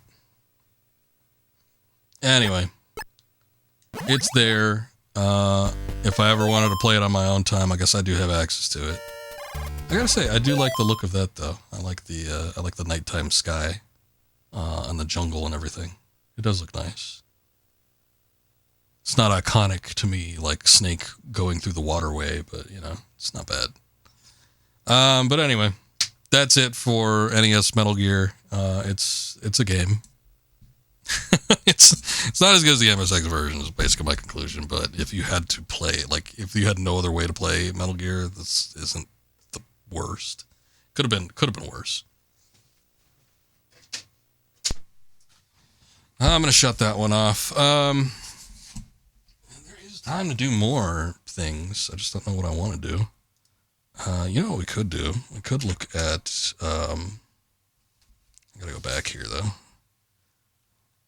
I think I got Snake's Revenge on here.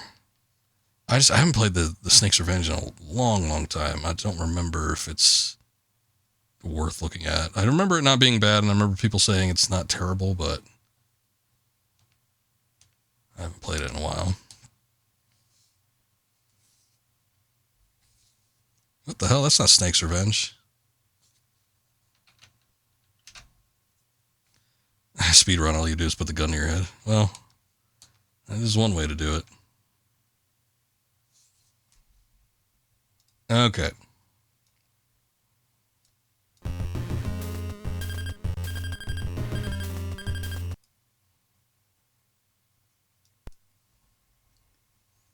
Let's see. 1990, 2 years later.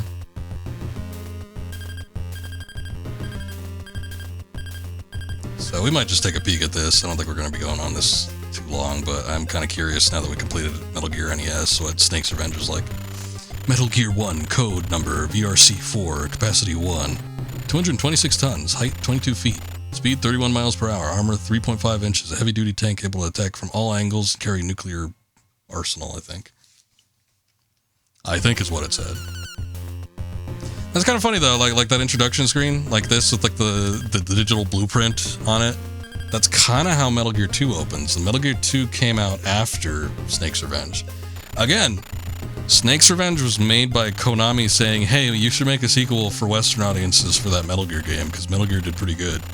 So why don't you do it? And they didn't tell Kojima at all. So, they made Snake's Revenge without notifying Kojima, and then when it was finally released, somebody said, hey, Hideo, they made a sequel to that game you made a couple of years back. And he's like, what? And then that prompted him to make Metal Gear 2 for the MSX. But I wonder if he took a couple nods from this version, because like the introduction to Metal Gear, the real Metal Gear 2 that would come out on the MSX kind of opens up with that same little thing with like the scan blueprint schematics issue, whatever you want to call it. Why is this game not working? I'm trying to press start and it's not doing it. There it goes. Okay. Lieutenant Snake, we received information from our intelligence man that the enemy's base have a weapon. It is Metal Gear, which you destroyed 3 years ago? Go to the enemy base. That was the question. With 2 men. Wow, who's that? That's John Turner. Navy info 6 years. Is an infiltration pro. And who's that? Nick Meyer, a Marine. You can tell this game is not Japanese. He's an explosive disposal and weapons expert. Whoa, is that Snake? Lieutenant Solid Snake is a martial arts expert. He destroyed Metal Gear 1 and is now Operation 747 leader. He's so buff.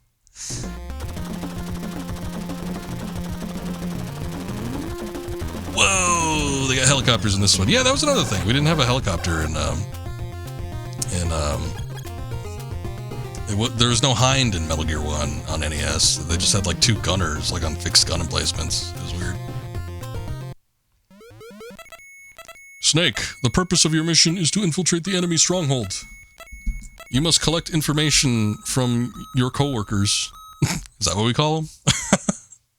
Not your comrades in arms or, you know, your lieutenants. It's your co-workers. Okay. Very casual here in this military operation.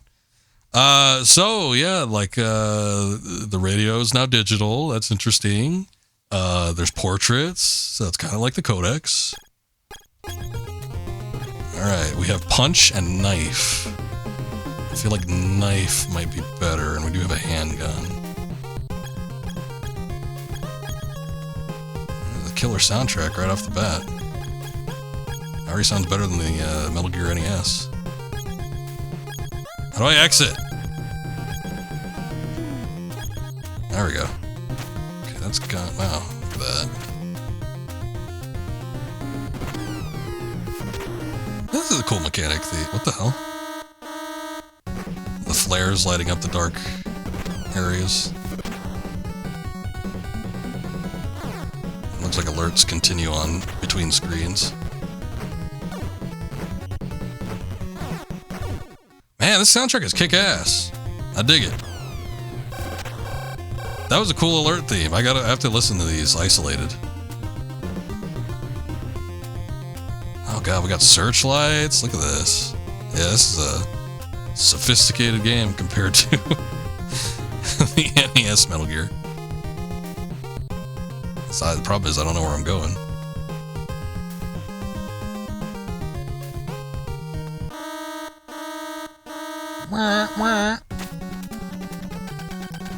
Oh, I thought he was an enemy, but I think I actually did what I was supposed to. I cut the ropes off him.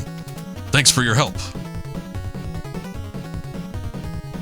It doesn't look... Okay, so we saw with Metal Gear NES, the assets were pretty much ripped from the MSX version and translated onto NES.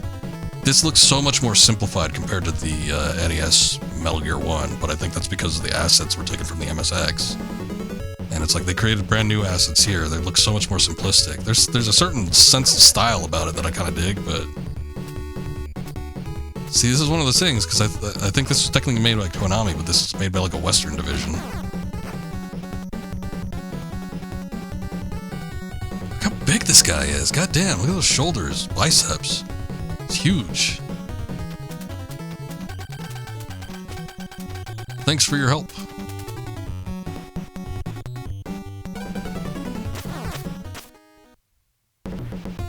Should've just shot him. I don't have a whole lot of health left. Oh Christ, do I need a, I think I need a key card.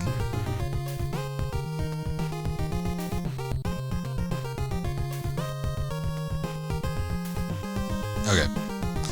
So, I've played this game for all of maybe like 30 minutes or something previously. So, I got no clue where I'm supposed to go, what I need to do. At least with Metal Gear 1 NES, it's like I had played it before. I probably played up to like maybe the 3rd or 4th building or something like that. And, you know, got through a decent chunk of it.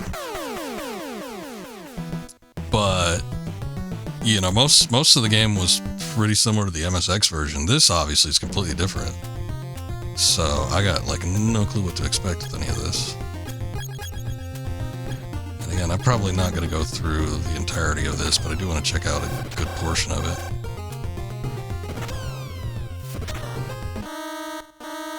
don't know what that is.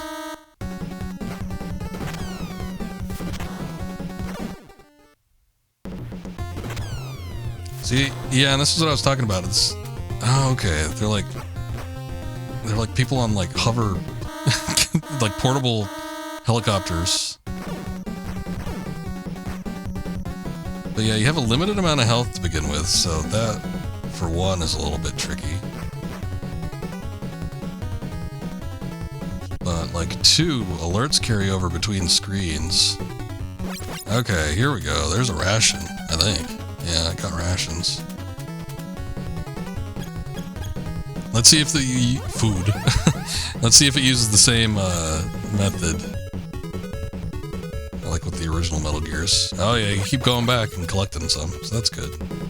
See, they knew that was a good mechanic.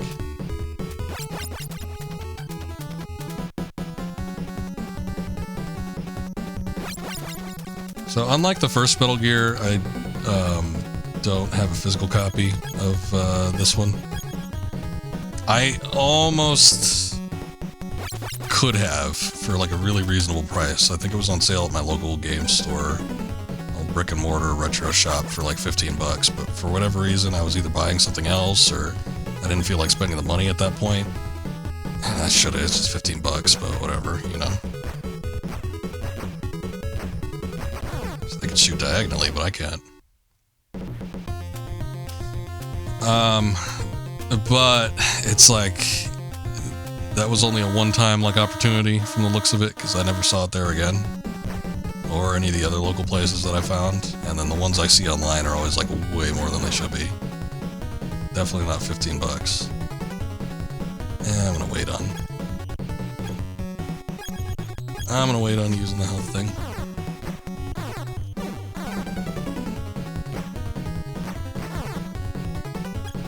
Now we need to use it.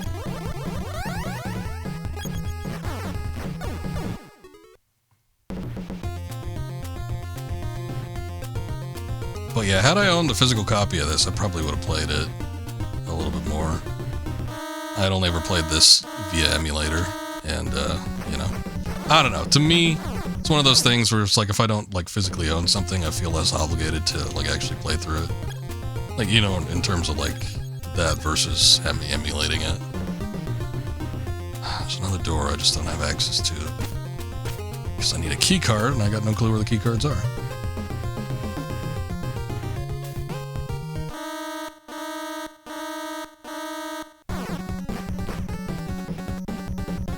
There's a box.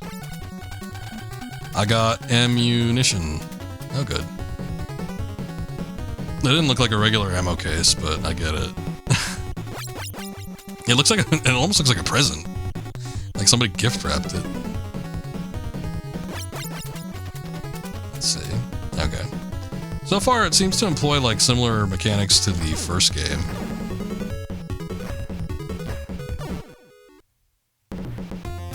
Same ammunition restrictions, same ration restrictions. You can go between areas repeatedly to collect items multiple times. Getting hit by the spotlights, man. It's just all too easy. For them to spot me, that is. Not for me to actually get through this unscathed.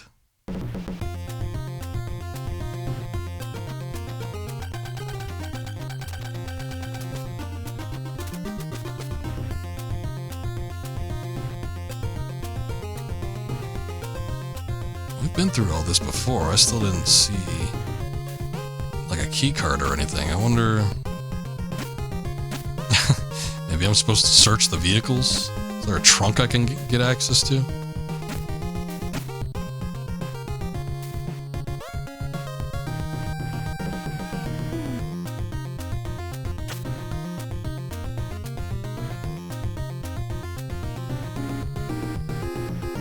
And also, there's like these weird... I think it's just like for the aesthetic effect, but there's like these weird portions where there's like jeeps and stuff just like in the middle of the jungle.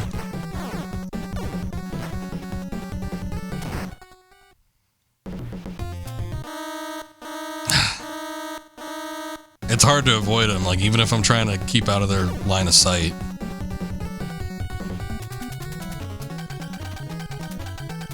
It's like I don't know what the map looks like, obviously, because it's completely dark. Maybe if there were like highlights or something like that for the surrounding area, it probably would have been easier to navigate.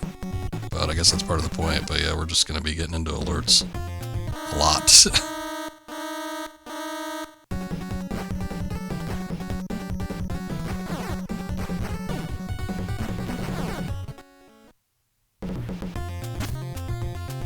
Oh man, I'm wondering if I have access to any of these. Like there's these little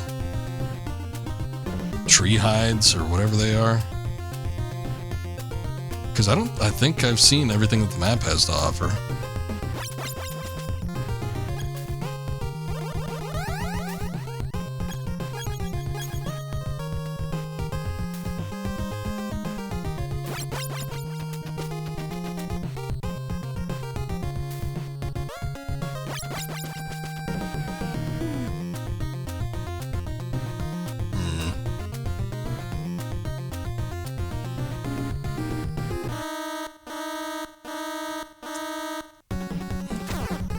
Things are more finicky than the pits in the first game.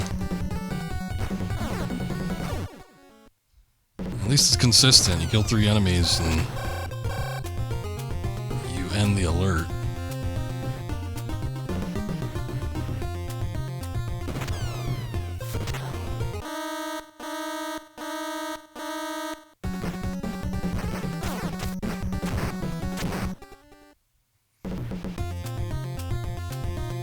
I do like that the knife is a one-hit kill, it's just you have to be close range for it.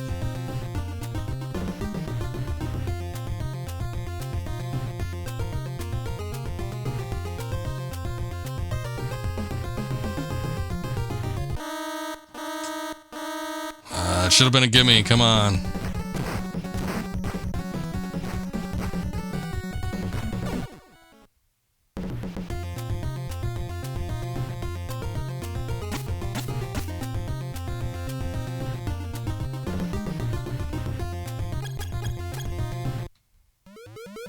Let's see. Oh, look at this. There's a battery level. We get people that we can select to talk to. We don't need to dial it in.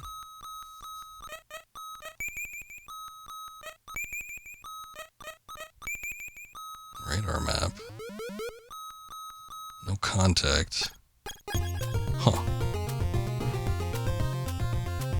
Yeah, there's also aspects of this where I've got no clue what I'm looking at in terms of like the mechanics.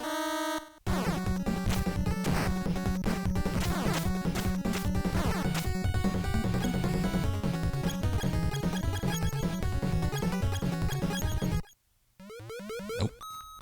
Not what I wanted to do. I wonder if I equip the food or if I have the equipment indicator on him, if it works like the original where it automatically heals me. Probably not.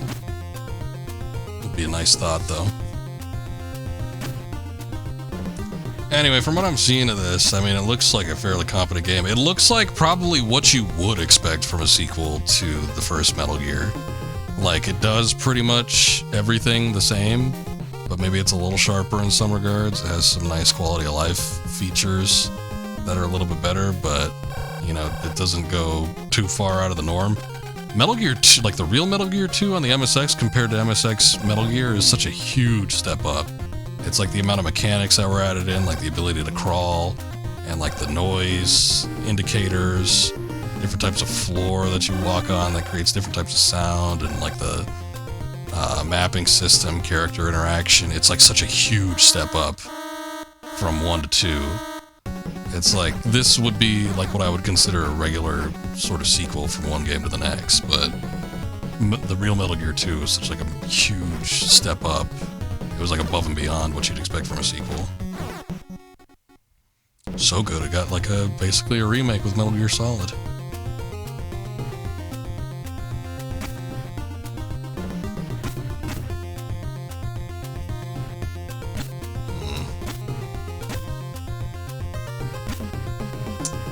Yeah, I'm thinking this might be one of those instances, though, where I'm either going to have to, like, look at the game manual to see if there's any mechanics I'm missing out on, or I'm just going to have to straight up look at a guide or a playthrough to see what people do to get through some of this areas, because I don't know what I'm missing, but I mean, the other thing, too, is like the area lights up when you get an alert. So sometimes I feel like it's beneficial to actually get caught. Just so I can see what the hell I'm doing. Actually, let's put that theory to the test. I'll make a quick save with this, but... Oh, wait. Nope. Okay. So it doesn't work like the original. You cannot, have the food equipped and it automatically heal you. You need to apply it yourself.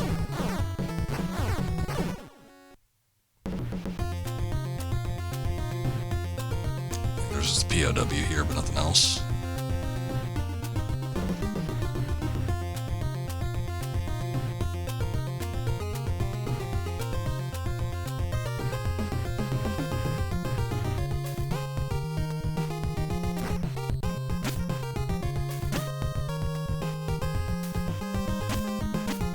I think there were some instances in Metal Gear 2 where you were in front of a door or something like that and you could contact somebody and they could open it for you. I don't know if that works here.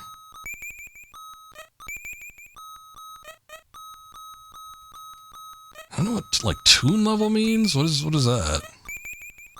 I'm guessing if I click on it and it doesn't send a message, it just means that it got nothing to say. I don't know, though. No contacts. See, I'm not familiar with the game mechanics either. That's probably part of it. This is definitely a game. Like back in the day, you know, there's so many games that follow such specific formulas these days. It's like you can play them and pretty much know what you need to do because it's so similar to other games that are out that you probably played. Like, you know, there's so many like Souls-likes, for instance. It's like you play a Souls-like and you pretty much know how it operates. You die, you lose all your experience, you can collect it back, this, that, and the other. Stuff like that, right? But like back in the day, when you were dealing with like NES, 4th, 5th generation stuff, lots of new concepts were coming around, and it's like every game was fairly unique. You definitely had like some of the bottom barrel stuff, like platformers are super, super easy to comprehend. You don't really have to like worry about too much with that. You just run and jump. But with something like this that has slightly more sophisticated mechanics than that, it's like sometimes you would need something to let you know how to be played. This is very much the case like in the Atari days as well. I remember like when they did stuff that was super outlandish, like the Indiana Jones game, for instance. It's like with the Indiana Jones game, you had to read the game manual that came with it because it gave you instructions on how to progress through certain parts of certain levels or how certain game mechanics functioned. And it's like with this one, I feel like it would be necessary because I don't know what the hell I'm looking at with the transmitter here. I don't know what this tune level is, what the radar map is supposed to do. I don't understand most of this. The weapon and equipment menus I get relatively easily, but like everything else, I don't know. What is option? Okay, I guess I don't have access to option. Oh, it's probably optional. That probably means that there's a suppressor that's going to be equipped to your gun. But yeah, it's like, I don't know. I don't really know what I'm doing with this. If there's a mechanic I'm missing and I'm just not seeing like key cards I need to pick up, or if there's like specific enemies I'm supposed to kill, or I'm supposed to release a POW and they're supposed to give me something, or if there are like certain rooms I can access, like somehow get into those. I don't know, it's kind of confusing. And it could be a mechanic thing. There's a mechanic I'm missing, but it could also just be that the game is somewhat obscure. Still, I can see where people say that this would be a step up, just, you know, with a little bit of time that we put into it so far. I think it definitely looks like it's a competently made game. I just don't know what I'm doing. Oh well. I might look at a playthrough or, you know, a game manual. We might come back to this at some point.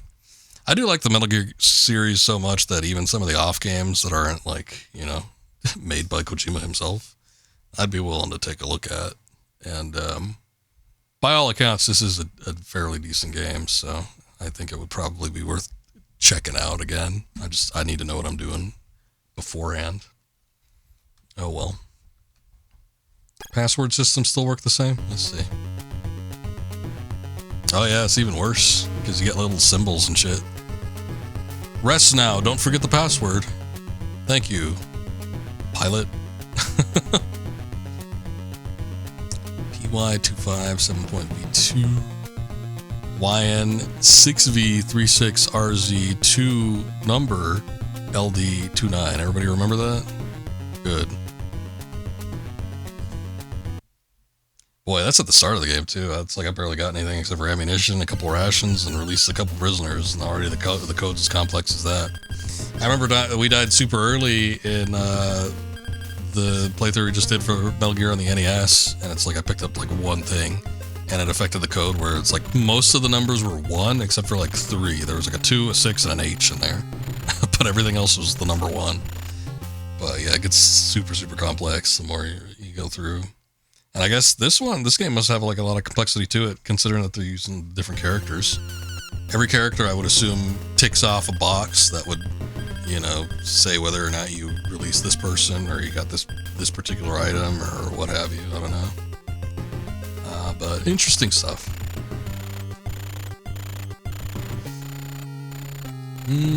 All right. Let me see what we got going on here.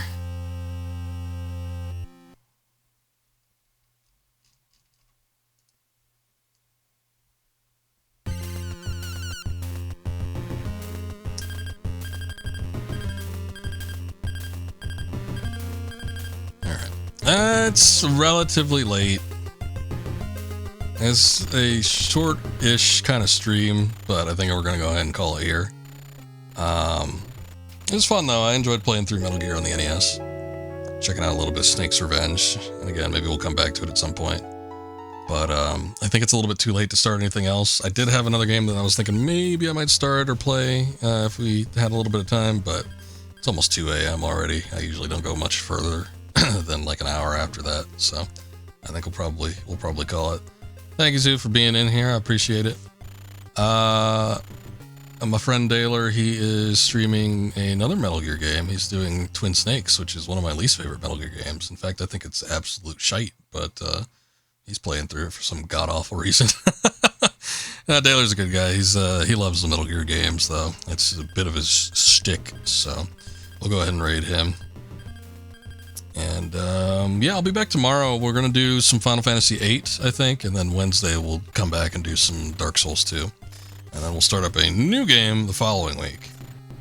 If I could, I'm not going to beat Final Fantasy VIII for a while. If I could try to maybe do another stream and see about finishing up Dark Souls 2, because we're somewhat close to the end, I might do 2 more streams. An additional stream than I normally would do, but 2 streams of Dark Souls 2 this week. We'll see. Just kind of depends on how far I get on Wednesday. But until then, you guys take care. Have a good night. Thank you guys for the raids too. We had, I'm sorry, I forget your name. San Witchard. I do appreciate that. Another Metal Gear fan. And Shaxon, thank you for the raids. And we will be back tomorrow and do some Final Fantasy VIII. But for now, let's go check out Daler. He's doing some Twin Snakes. And y'all have a good night. Thank you, Jackson, Zoo, Kuma. All you guys are awesome. Take care. Later.